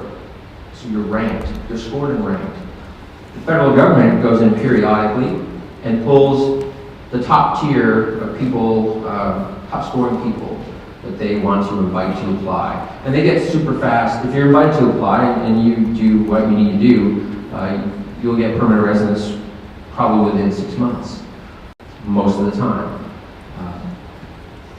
We, through these final 3 streams that you see here, we also go into that pool and invite people to apply.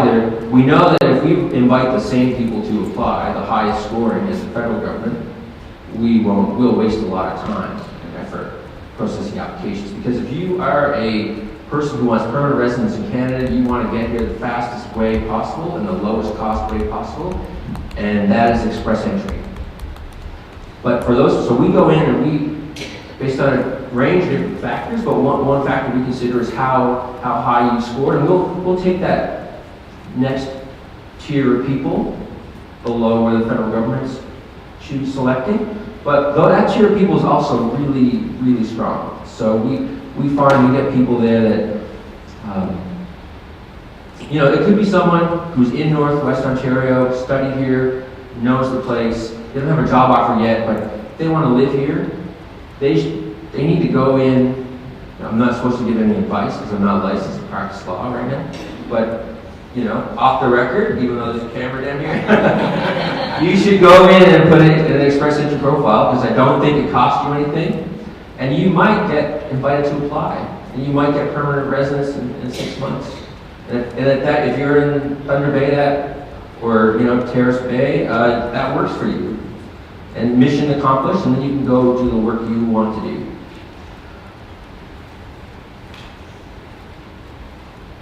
The final slide here, the entrepreneur stream, that's sort of the stream I'm most familiar with right now, because that's the one that I work with every day. That, again, mentioned a moment ago, is for foreign nationals, for whatever reason, maybe they've been their own boss overseas, they don't want to have a boss in Canada, they have the money, they have the net worth, they say, I want to start a business in Ontario. You can, the stream does allow for business succession. So if there's a foreign national out there and there's a business for sale in Thunder Bay, they can buy that business. So I just want to say for Thunder Bay, we distinguish between business proposals for GTA and non-GTA. If you want to set up a business or go through this program for Thunder Bay, for example, the minimum investment right now needs to be 500,000 Canadian. The foreign national needs to have a net worth of $800,000 as well. And they also need to commit to create 2 jobs for Canadian citizens or permanent residents. If they are buying a business, they also need to preserve the jobs that are there right now. I think those are sort of the high points of the entrepreneur stream. This final slide sort of maybe looks a little confusing. And I think that's the purpose of the slide, to show you that immigration is confusing. So we just laid out 3 different pathways here for people hoping to get permanent residence. One shows a scenario of a global skills strategy. That's a Government of Canada program that allows you, a company that's innovative and scaling up, and allows them to hire speaker earlier today talked about the LMIA, the Labor Market Impact Assessment process, and how difficult and time-consuming that can be. The global skills strategy allows you, if you're looking to hire somebody who's really high-skilled and unique, they're going to let your company take that next step in its growth and scale up. You can get a LMIA in 10 business days, not 3, 4, 5, 6 months. So that's and then you get comparable processing on the work permit side of things. So my workplace, OIMP, is a global skills strategy referral partner. We can make that referral, get the person here within a month. They get their LMIA work permit, and then from there, we're sort of, we want our program, the OIMP, to be really successful, and it is. We know, there's always a balance what we do and the objectives we have. But, in another way, our ultimate goal is to make sure that the people who want, that the Ontario employer needs are satisfied. So if that person comes, if they come through they might get that global skills strategy referral that we've done and then come through a federal program, that's okay. As long as the needs of the employers or the city or the town are satisfied. In other circumstances, a person might come in on an intercompany transfer, which is a federal temporary program, and then they might come through the Ontario Immigrant Nominee Program. It might be more advantageous for them. Perhaps, one thing about our employer job offer stream, for example, is it doesn't have a language requirement. So if you're a foreign national, but I've encountered executives who just are too busy to take an English test, or that's what they feel. So they could have gone through a federal program, but they'll come through our employer job offer stream because they can avoid the language test. And in some cases, language tests don't make a huge amount of sense. If you're from an English-speaking country and you were educated all the way up in English, then the language test maybe doesn't make a lot of sense, but it's a requirement. So you can avoid that through one of our streams. Final thing I'll just say on this business services. So business employers can email us or call us, and we will help them navigate this. I think the next slide has some contact information. There's my phone number and email. You'll see business streams, businessimmigrationontario.ca, but that's a bit broader. If you are an employer and you have a question about how the immigration system works, you send us an email or you call me.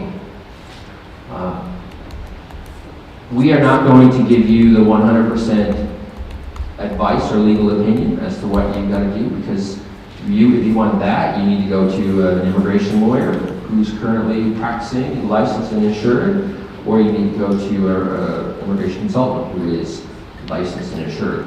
But we can give you pretty good information on your your best bets, and help demystify the temporary and permanent pathways to permanent residence. So whether it's federal or Ontario. So that's the presentation, and I'll again thank you for inviting us to come. Happy to be here and happy to take any questions you have right now.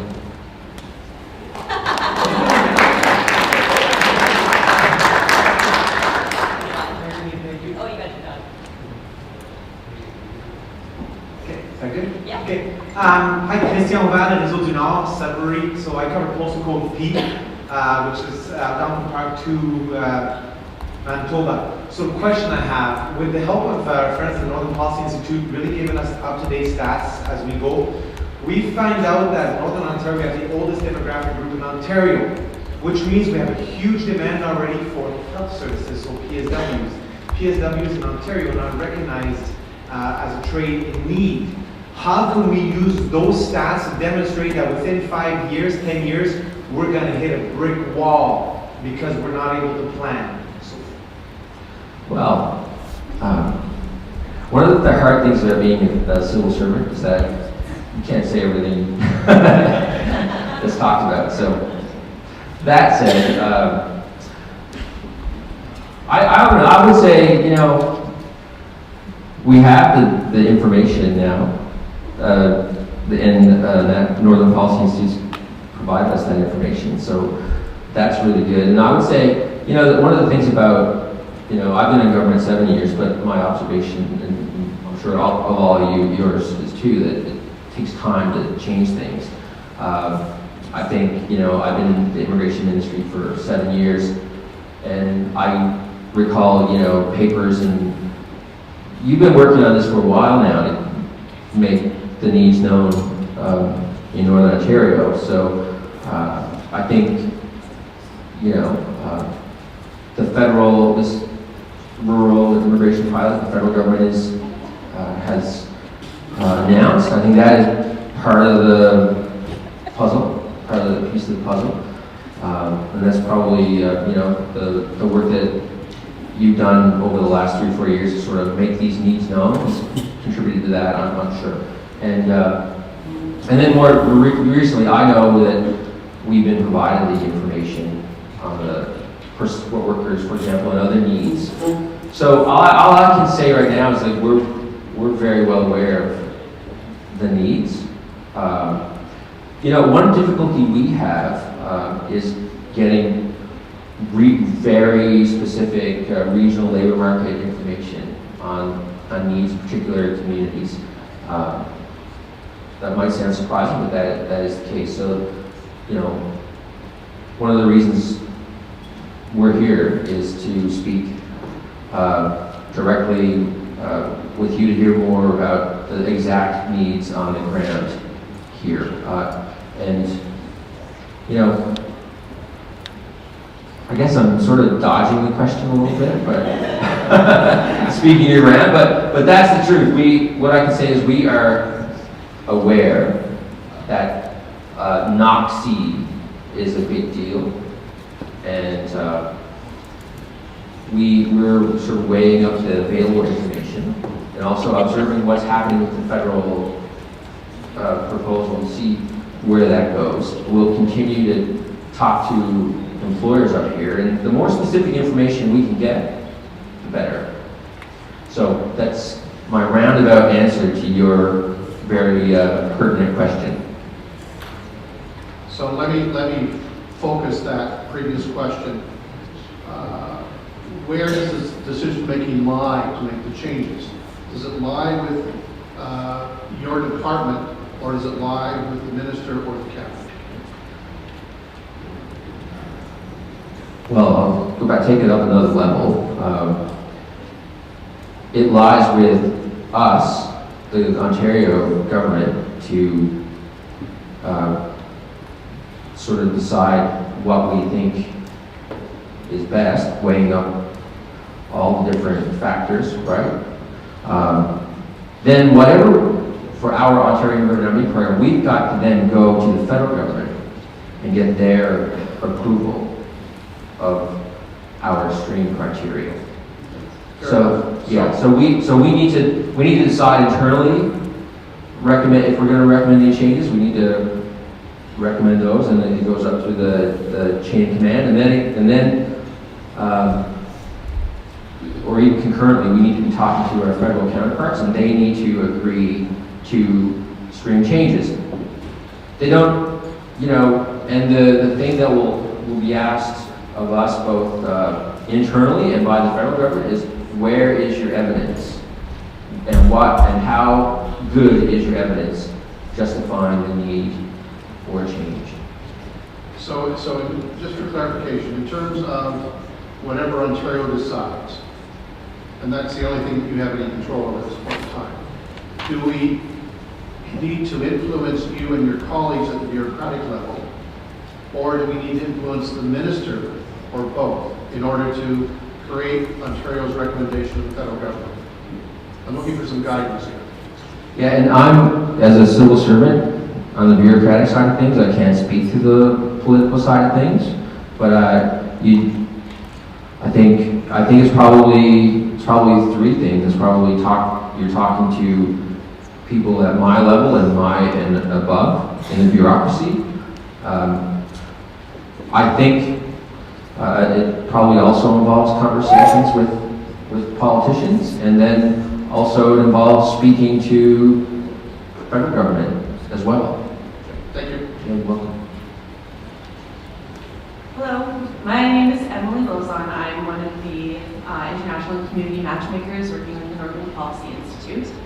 Earlier on in the panel, Jennifer had mentioned that the LMI process is complicated and we try to find different options for employers. And so the OIMP is a tool that we're really eager to talk about with both job seekers and employers to help them access these different tools to help get the people that they need. So specifically with the job offer streams, such as the foreign worker stream and the international student stream, we're really curious to know kind of like what the success of those programs looks like. And I'm wondering if you can comment on any of the statistics of how many nominations are kind of being given out in those streams, because there is like a hefty price tag associated with them. So it's important for us when we're talking to employers and job seekers about accessing those tools that we can kind of give them a realistic perspective on what the success rate would be like for them.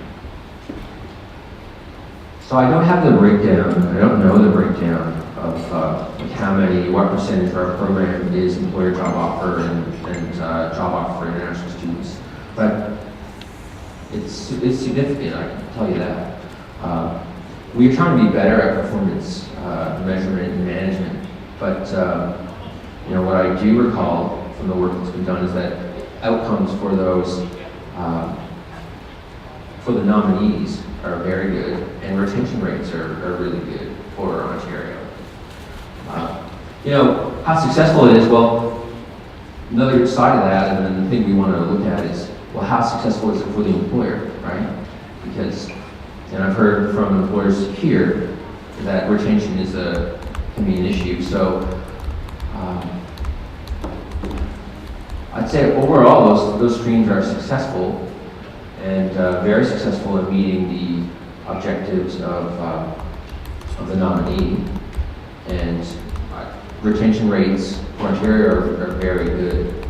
So that's great for the province. I'm not sure what the retention is for the individual employers, because once the person's here and they have permanent residence, they are just like all of us in the room. You're a free agent, and if you can go find a better job somewhere else for better pay, or for whatever reason, you're free to do so, and you're free to move from, you know, you get a job in Toronto, and then you come to Thunder Bay and you really like it, you can move here, and vice versa, right? So successful streams, I think we want to be better at measuring performance. And then the retention, you know, that's an issue that is going to be faced by employers everywhere. Just as a follow-up, do you know if there is someone that we could find out numbers, like how many nominations were issued in 2018 kind of thing, like just for like a rough idea? Within the individual streams, I can take that question back to Toronto. Thank you. Yeah. Hi, my name is Christina Zesky. I'm a former research analyst with Northern Policy Institute, and I'm just a refresher. I've been working on the Northern Attraction Project, and as part of the project, I've become very intimate with the PNP program just because it's a large attraction tool for Ontario. So I just have a few comments more than questions. I'm just wondering, for the international student stream, you know, the master's and PhD students don't require job offers, but it makes it very difficult for bachelor students who don't have their master's or PhD to then have a job offer. It's such a highly skilled occupation like O, A, and B. That's not very accessible, particularly in areas like Northern Ontario, where international students are relied on heavily for attraction and, you know, coming to the community. So that's just one observation that I've made as a researcher. It's not very accessible for international students. And then, you know, again, requiring them to have that high-skill job, as we talked about the challenges that they have, and I'm sure you're aware of the student visas that don't allow them to have certain jobs or work a certain amount of hours, and so it's a bit unrealistic. So that's my first observation. The second one I wanted to talk about was the business stream. So when you're looking at the investments that the PNP requires for outside of the GTA, particularly let's say Northwestern Ontario, and you compare it to Manitoba, the requirements are extremely high. So as a newcomer, if I'm going to open up a business in Thunder Bay, but you know Winnipeg isn't that much further away, and I have to invest way less money, why would I come here? Yeah, so can I comment too? Yes. Okay. Yeah, no, we're aware that our thresholds are significantly higher than other provinces and territories. And, you know, as I mentioned earlier, like part of that is we got to go to the federal government and they've got to say, okay, you can lower your thresholds. And you need to provide, but the question for that is like, where's your evidence? So that's just, you know, again, this is something, again, all I can say is we're thinking about it hard. So what kind of evidence would you need to show other than looking at other jurisdictions with similar characteristics with different regulations? Well, one great piece of evidence that we would like to see is, you know, what is the average, for example, what is the average resale price of a business in Thunder Bay? That's one. I don't know any, you know, we've been asking ourselves that question internally, and if you don't have the answer, we've been asking other people. They don't really have an answer yet. Okay, that's good. So, yeah, that's one example. Or or look at the cost of business here in Ontario, in different parts of Ontario, and compare it to a comparable jurisdiction. Manitoba, well, I guess it, you know, province-wise for Ontario, our most comparable province is British Columbia, because you've got that big city that draws so many immigrants, and then the rest of the province that's lower cost and in need of immigrants. So, but also, you know, for Northwestern Ontario, I've heard a lot of people talking about Manitoba, and yeah, when it comes to a province like Manitoba, we would look at Manitoba as a comparator for trying to attract business to Thunder Bay.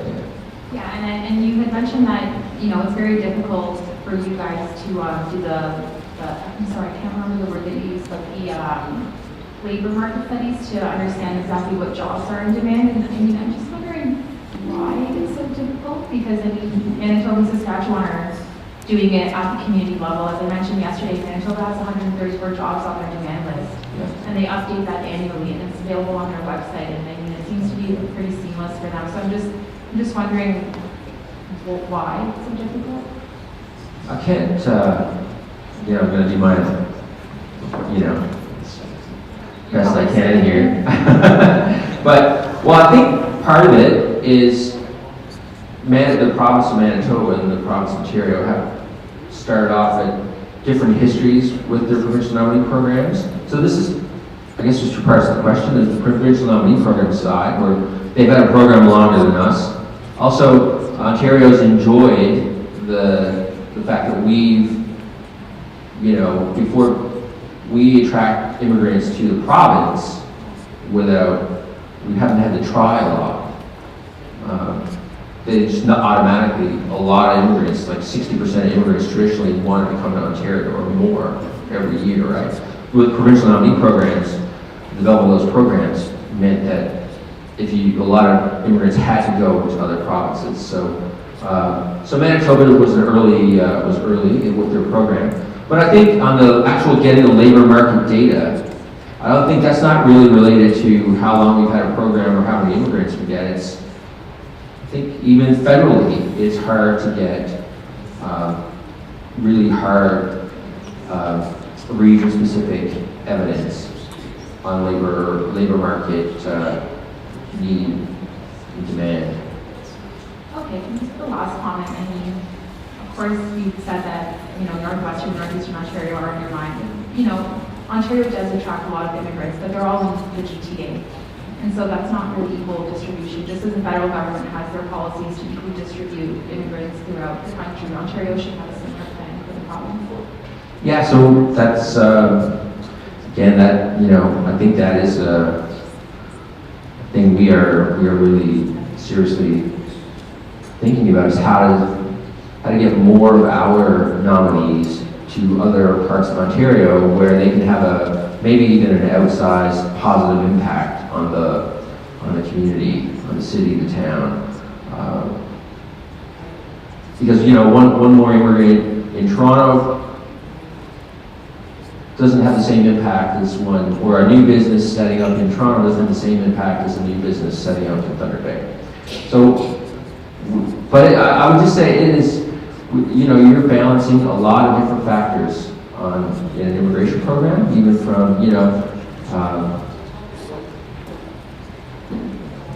trying to make sure your job offer is legitimate, trying to avoid immigration fraud. You want to make sure that people are coming, are able to economically establish. Everybody has an opinion on immigration, no matter who you talk to. That's true. The taxi driver today here, he said, "Where are you going?" I said, "I'm going to the Italian Cultural Center." He said, "What's happening?" I said, "It's an immigration conference." He says, "Oh, you know, my dad was from Finland, my mom was from somewhere else, Poland, or, you know, I grew up," you know, he said, "I'm in my late 60s, played with Italian kids in the neighborhood." And you know what he said to me? He sort of got quiet when I sort of said, "There's a need for jobs. We're being told there's a need for lower, semi-skilled and lower skilled jobs. You can't fill jobs here." And he got quiet. And he said, "I wish you were here. When do you go back to Toronto?" And I said, "Well, I'm going to fly back this afternoon." He says, "You know, I wish I could talk to you longer." And he sort of said, "I don't think there's a need for more." He said he didn't tell me what the unemployment rate was in Thunder Bay, but his view was, I don't know that we really need more semi-skilled or low-skilled workers here. So that's just an example of everybody having an opinion or a view on immigration. We want to try to get beyond opinions and views are important, but we also want to, if there is good evidence or data that we can also base our decisions on, that's even better. So we're trying to balance a bunch of different considerations, and but I think we're going to get there, for sure. Any other questions? All right, thank you very much.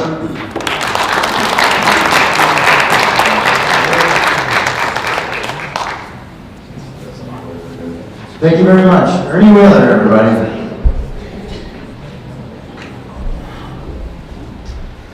So next up, we have Lucie Perrault as Director of Program Delivery with FedNor in Sudbury.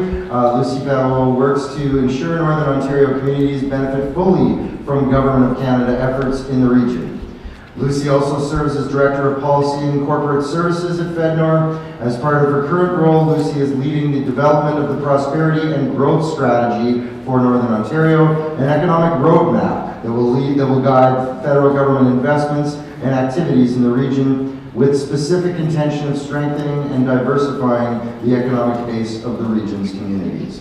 For the past 7 years, Lucie has been the champion of official languages for the federal government in Northern Ontario. Prior to joining the federal civil service, Lucie served as the Directrice des Finances au Collège Boréal in Sudbury, a key member of the leadership team at the only French language college in Northern Ontario.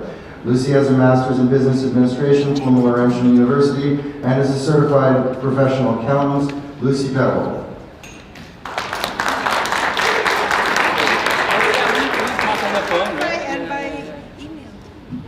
Thank you for that long introduction.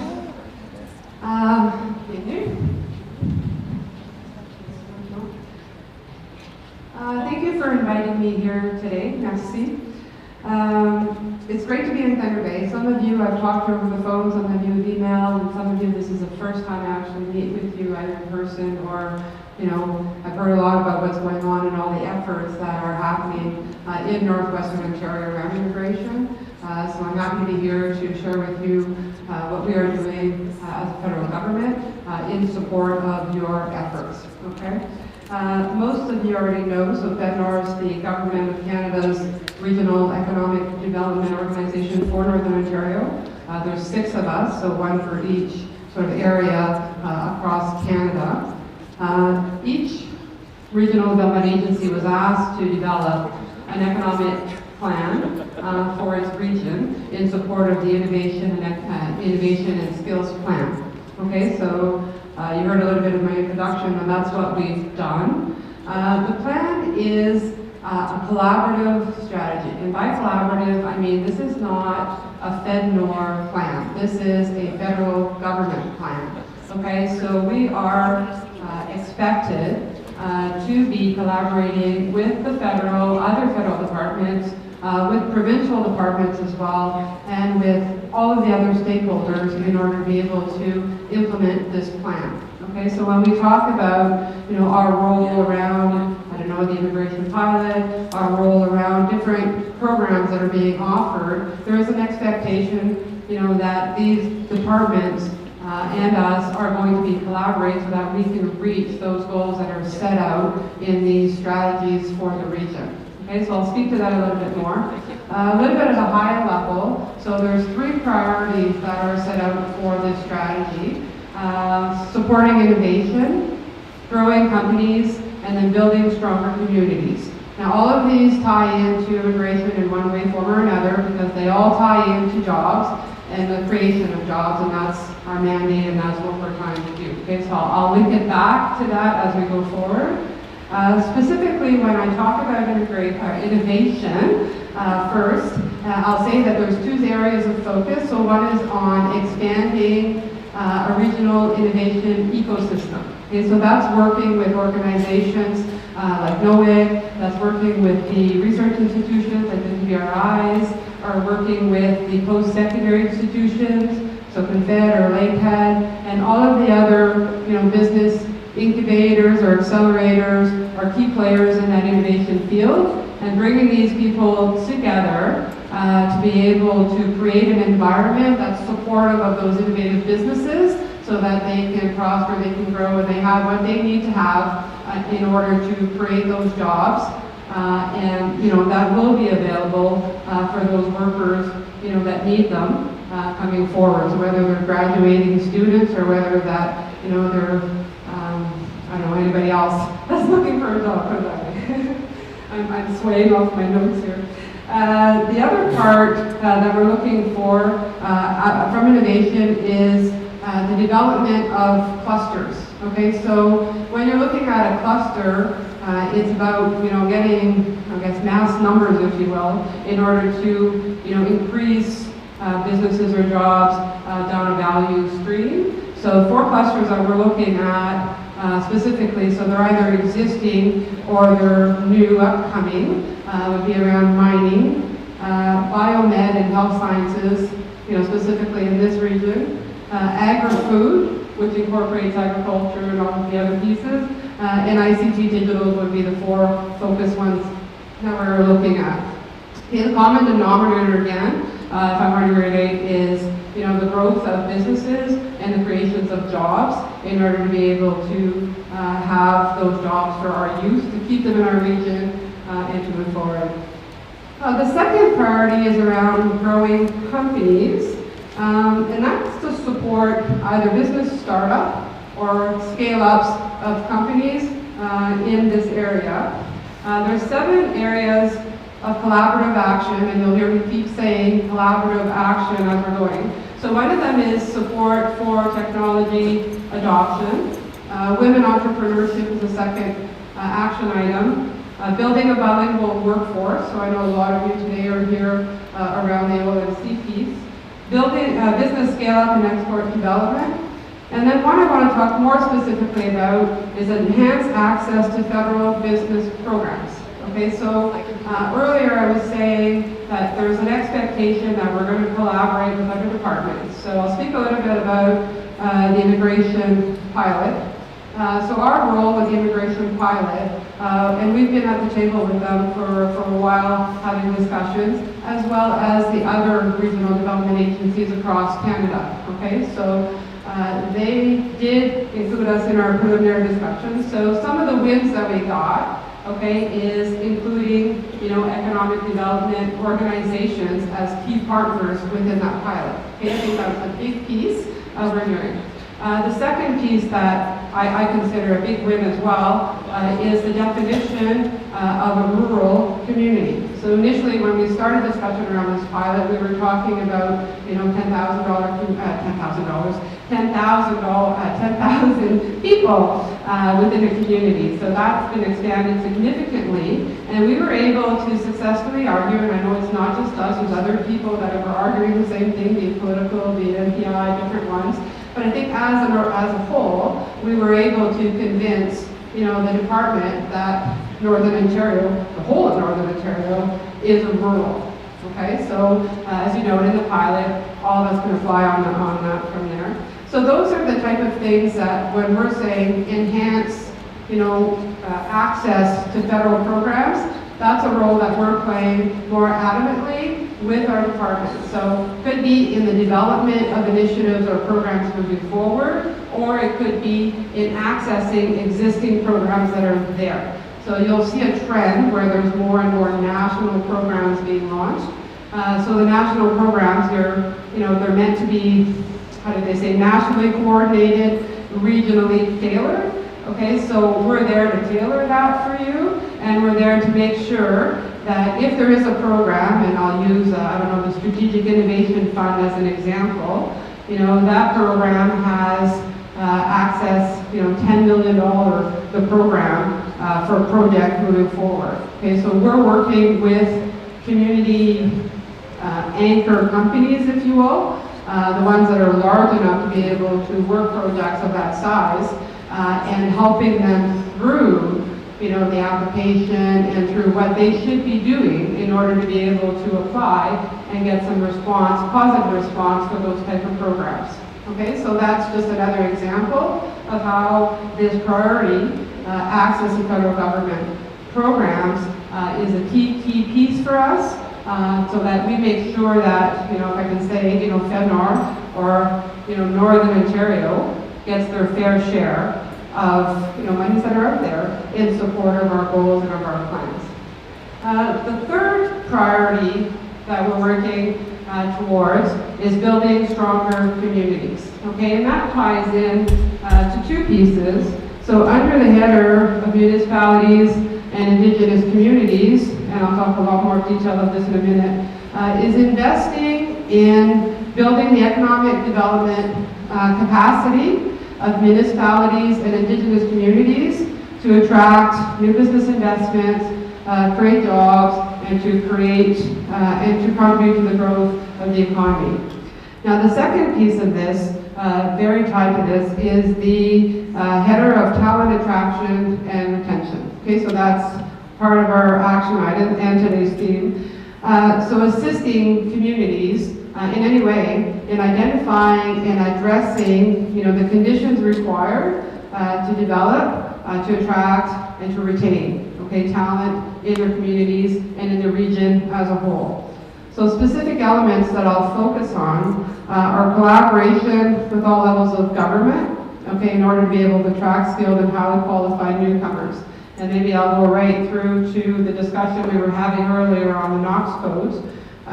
So nationally, I know we have been, you know, providing feedback that, you know, personal support workers and truckers are two of the things that we're not able to access through the current sort of immigration. I'm not an expert, so forgive me if I'm using the wrong terms, you know, through that. When we've had discussions with IRCC, which is the department responsible for this, the issue is a national issue. Okay, so there is a plan for us to be talking to the province, you know, as part of our development role, to be talking with the province. Actually, I think the meeting is happening in a couple of weeks, to be able to say, okay, what is it, you know, that we need to do in order to modify this, because this is a need, you know, right across Canada, and in hopes of being able to, you know, resolve that issue, you know, sooner than later. Okay. The other one. Second here.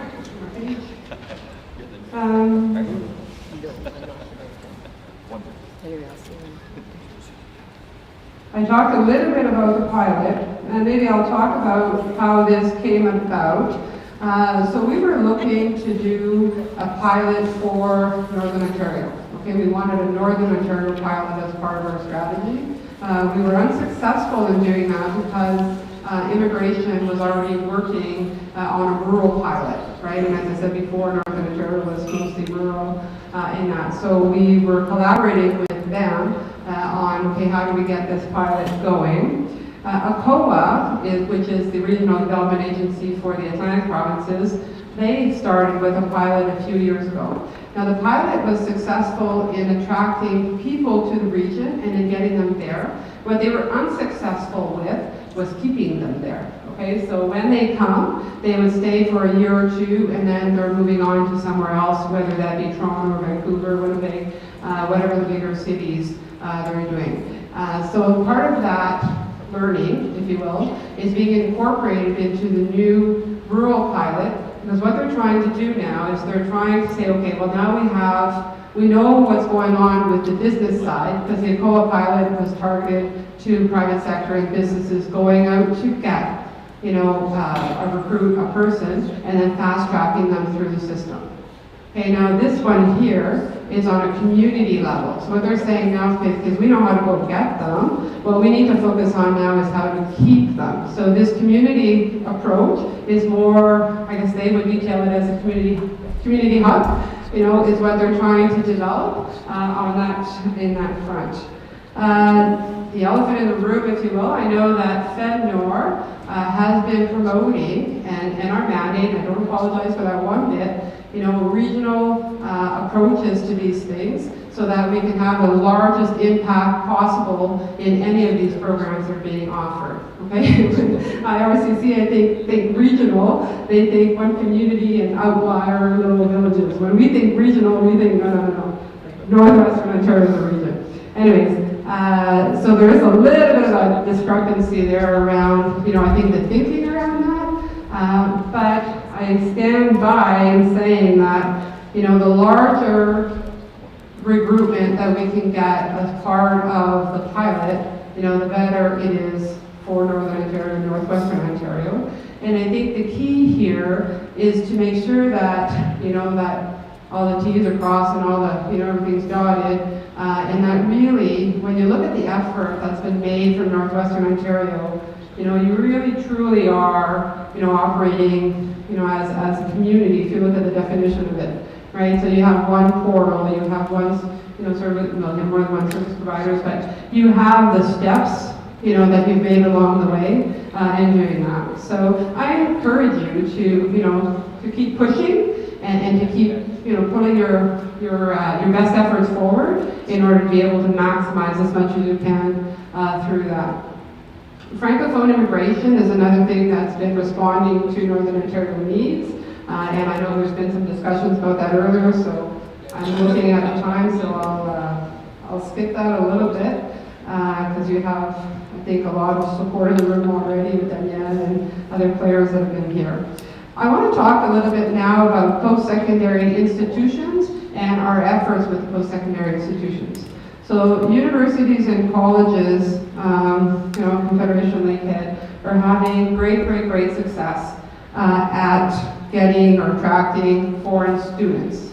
Okay, so in the winter session of 2018 alone, there were going to be stats here, so there's 893 students that came to Confed. Okay, that's huge. So the vast majority are coming from like India, and I think with the second coming from China. Last night, I don't know if most of you attended last night when we met with international students, so that's just a really good example of how post-secondary students, or post-secondary institutions are really doing a good job, of getting international students here.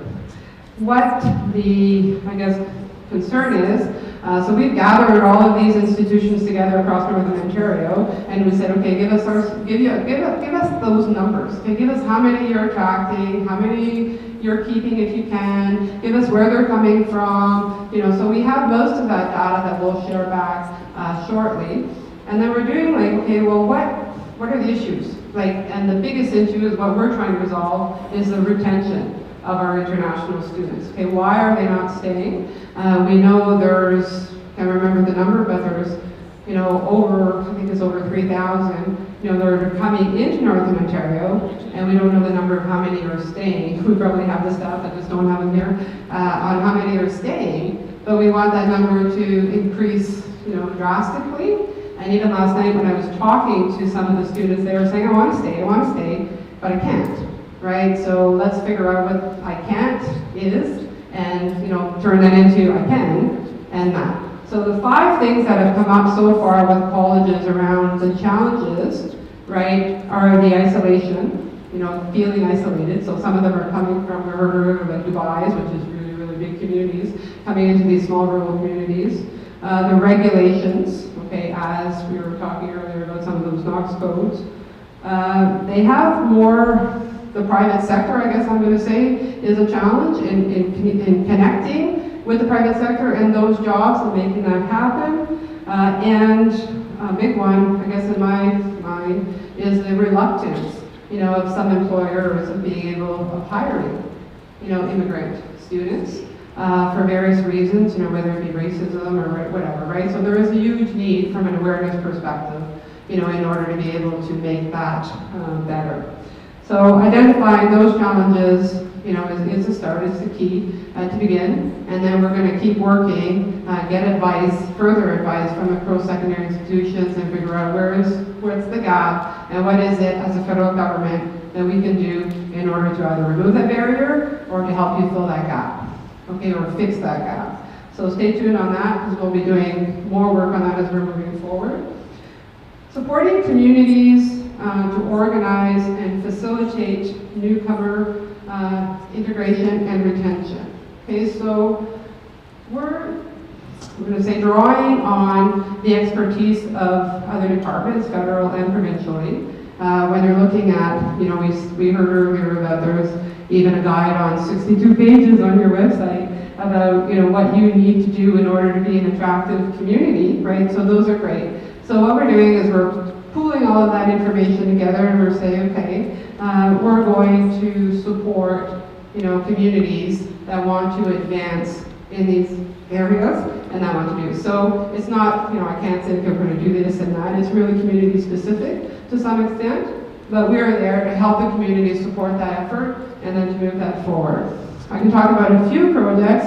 One of them is the portal that we just saw earlier. So FedNor invested in that. It was back in 2010. So you guys have been doing that for a long time. So like you're way, way ahead of the game. And I was going to say, as a secondary project, we love to work with you to enhance that more for the private sector. But we just saw that you just did that. So that's awesome. I still offer that, though, that we would work with you in order to enhance that even further if the need were to come forward. Another project around is the Thunder Bay Multicultural Association project. I think you'll agree that that's a key player, in this region around immigration. So in 2016, I guess they launched an Attract Newcomers to Career Opportunities. So anyways, that was way more successful, I think, than anybody ever imagined it to be, and you can see their role as they're moving forward. More recently, the Matchmakers program, so between NPI and other partners and how that's working, and I know 2 of the matchmakers are here today, and I met with them yesterday and today, so those type of activities, I guess is when I say, or where I'm getting at, is you guys have been doing this for a really long time. You are really leading the pack from a regional perspective on innovation and on immigration and what it is that you need to do in order to be successful moving that forward. I'm here to tell you that we believe in you. We want to be your partner, and we are looking to support you, not just because we have a prosperity and growth strategy, but because you have demonstrated great success in doing this as you're moving forward. So I'll give you examples of projects that, or areas that we would, be pleased to help with. Portals. Okay, so there's a Northwestern portal, there's a Northeastern portal. What we want is a Northern Ontario portal, recognizing that we're not wanting to undo anything that's already done, because what you have is great, but maybe creating something that would give more visibility still that we could link into and tie into that. So that type of activity is something that we would really be interested in, and we think would move forward, the whole immigration for Northern Ontario as a whole. Developing and implementing a comprehensive marketing strategy, to show the value proposition for Northern Ontario. We heard yesterday that marketing was really a key barrier, if you will, to immigration. We are looking to work with, whether that's NOMA, whether that's Phenom, or another partner somewhere in there, in order to be able to develop some type of marketing strategy for Northern Ontario, where we could incorporate, some of the pieces that are already existing, and maybe, fill in the gaps of the ones that are missing in there. Support for building economic development capacity is another area for individual communities. I don't know if you've heard of our program or initiative, which was called STINO. So really what that is a hiring of an economic development officer to be able to be there, to be able to implement, opportunities that are existing. Okay, so we're tweaking that a little bit because we want to, have greater success with that program. We're hoping that it's going to become more of a regional piece, but definitely incorporating, community readiness for immigration, if you will, into that initiative is a key priority for us as well. Further, and I'm adding here because as I've been talking to you in the last 2 days, the other items that I see that we have gaps are how to reach the private sector. Okay, so we've heard from the matchmakers, we've heard from the post-secondary institutions as well, and other people that I was talking to here yesterday. We're having trouble getting, them to come to the table. We're having some trouble getting the information. We don't have the data that we need for them. So we might be in a position to be able to do something with that and support that even further in working with, businesses. So that's an area that we haven't explored yet, but that's certainly an area or gap that we know is there, and that we're interested in partnering with you in order to be able to fill that gap. The other one is around data. We were hearing earlier about, okay, there's not enough data available, and I'm not a specialist in this either, but know that if there is a way that we can access that information for you, or create whatever infrastructure is needed in order to be able to get that data, then that would be a priority for us as well. So I'm going to close with that, and again, I'm just going to say congratulations, to the businesses, to the associations, to the community leaders. You guys have done a great job, and know that we want to partner with you in moving this effort forward. There's a lot of investment for Northern Ontario, a lot of benefits that are coming with this. C'est tout. Merci. I'll open up to questions if people have questions.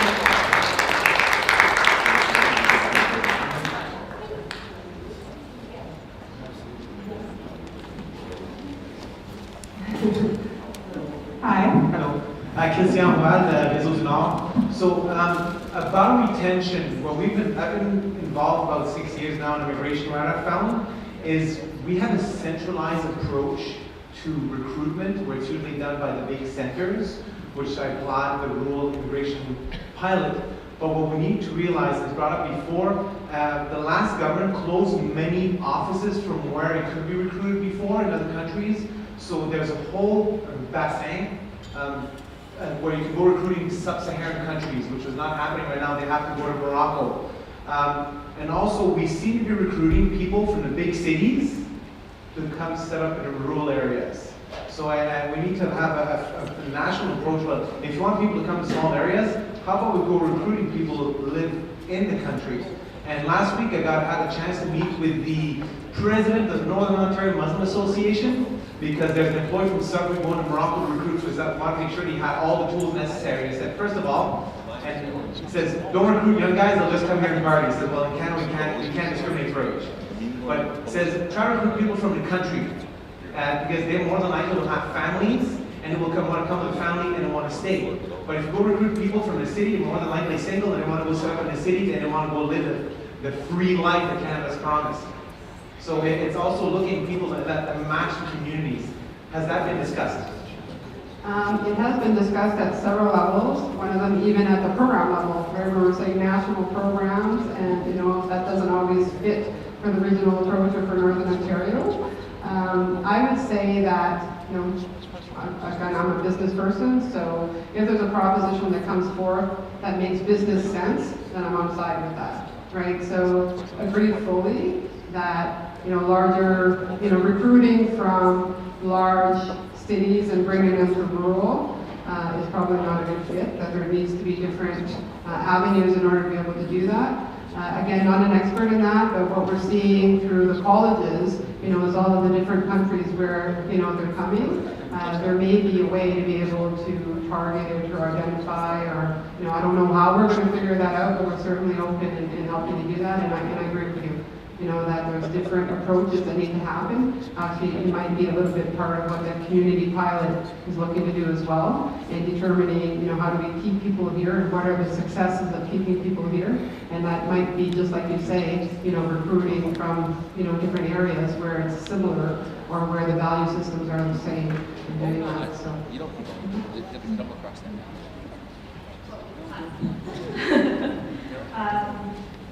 So my questions and comments are a bit more related to the business and community economic development side of things. So you did mention the tweaking of the CINO program. So I'm wondering if you can elaborate more on the building on the communities, municipalities, and indigenous communities with that economic development capacity. If you can elaborate on that at all, and what the North plan is to provide that assistance. Yeah, what we're looking to do is to build a capacity so that you can actually take advantage of the opportunities that are existing.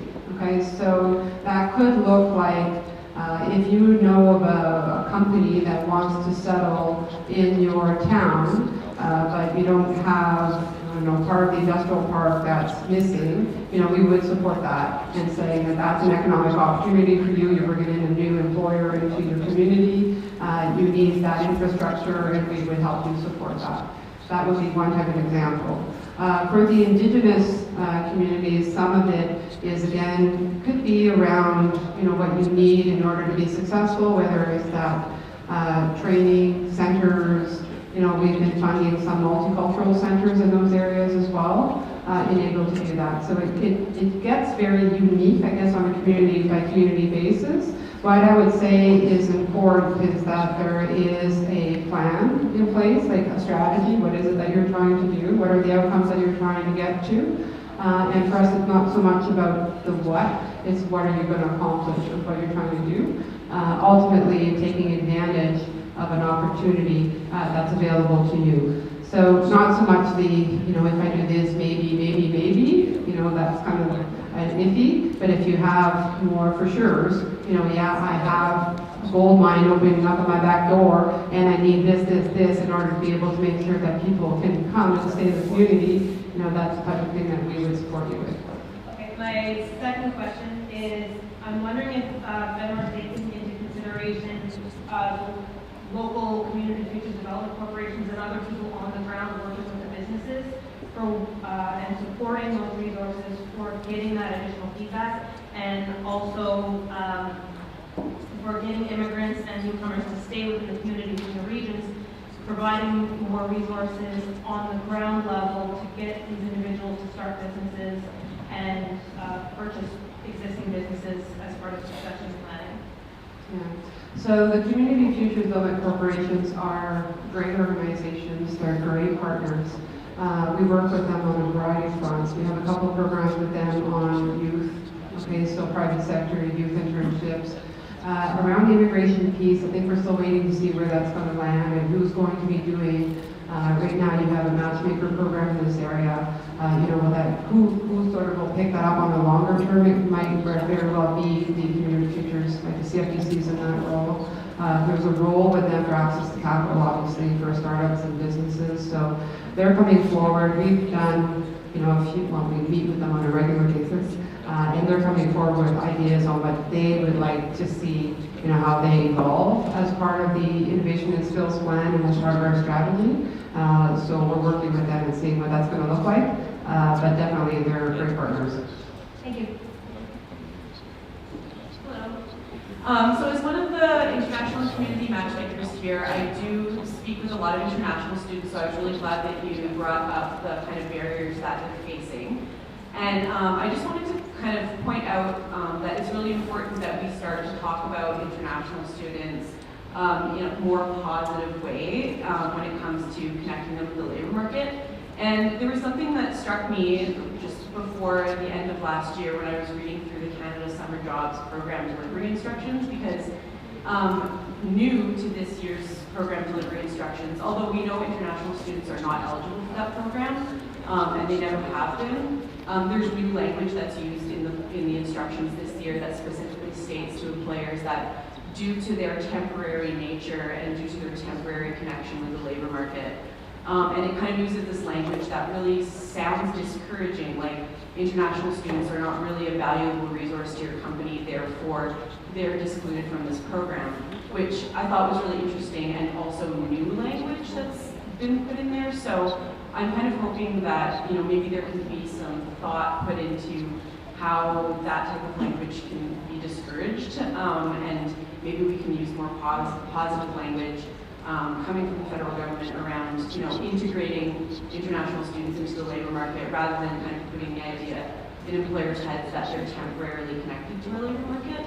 I just wanted to comment on that. No, that's a very good point. I'm really sorry to hear that. I think with the way the government is restructuring itself, whereas before we were working more in silos, so the immigration would be working, you know, in a group, then you'd have health working separately, and you know, that led, I think, to discrepancies, if you will, in reaching, you know, goals that we're all trying to get to. What's happening now, I think, is there's an expectation that if you're going to put something out that's going to affect, you know, other departments, that there's a consult that's going to happen. So we're seeing more and more of those type of things where we're where we're interjecting and saying, no, wait, you know, that's not what we're messaging out. Maybe we should be consistent, and then there's a lot of discussion happening around that. That takes time, that takes manpower. But if you're coming across some of those types of things, I encourage you to send them to us. And we'll certainly inquire and see if we can make that change, because I fully agree. I mean, it should be termed in a more positive way.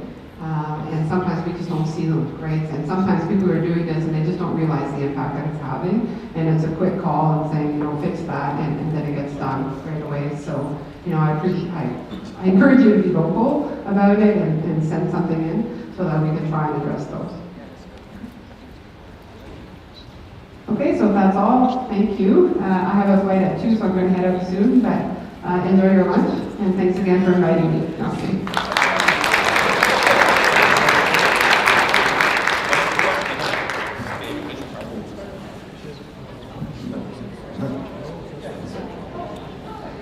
Merci beaucoup, Lucy Perrault.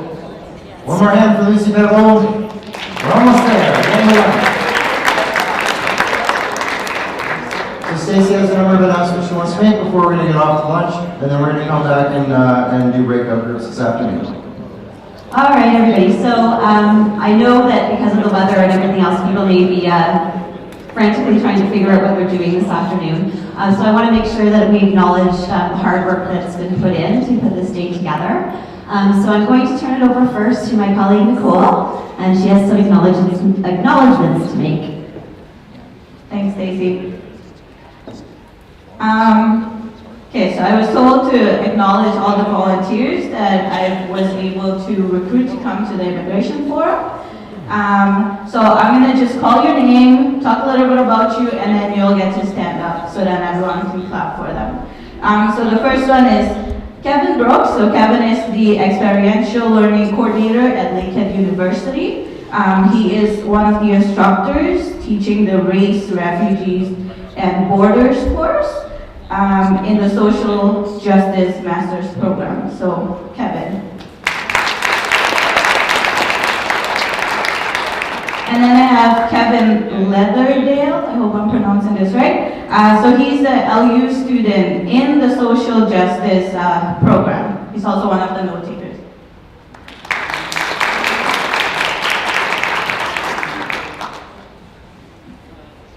Sorry, I don't like to do this.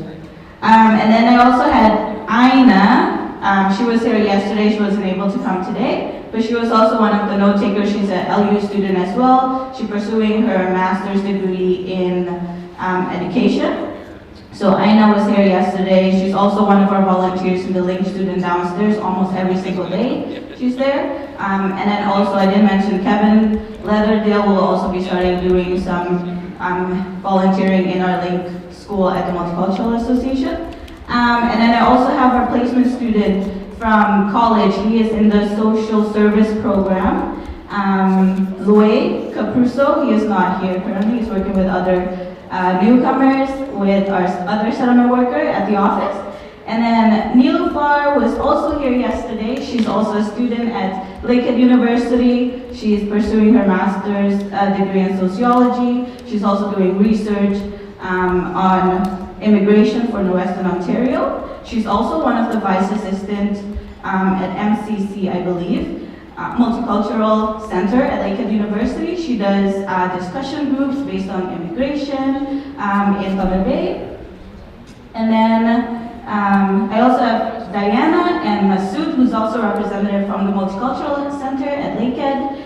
And then lastly, I have Michelle Poster, which is my partner in crime here. She's also one of the youth workers at Thunder Bay Multicultural Association. She's like the backbone of everything.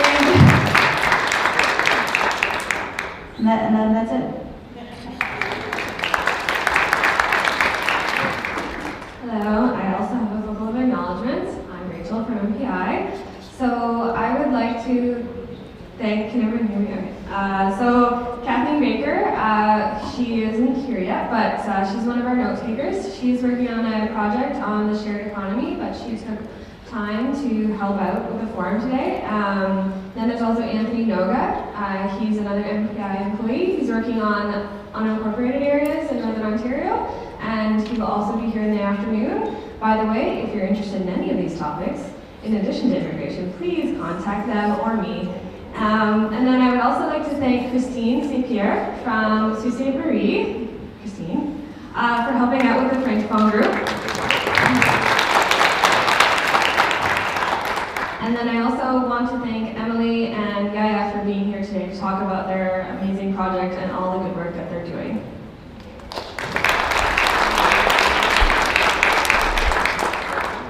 And I have one final unannounced announcement to make, acknowledgement to make, surprise. So I work with the Réseau du Nord. I'm a community economic development coordinator, no, that's wrong, officer. Whoops, Freudian slip. That's right. I'm trying to get his job, no, sorry. But I also had the pleasure briefly of being a local immigration partnership coordinator. And it's the job of the coordinator to put on this forum. Now, this is Stacy's first forum in the job. It's been a long time coming. She actually started planning this about a year ago. Not your turn. My turn. In any case, she did start it about a year ago because it was supposed to be in September, and she's been planning and she's been coordinating and gathering people and getting volunteers to get more volunteers, but also been doing a lot of the work herself. I know that this is a huge job, and I know that Stacy has been thanking everybody for doing a great job, and now we're all here as a part of your committee to thank you for doing such an amazing job. And we wanted to recognize that. There you go.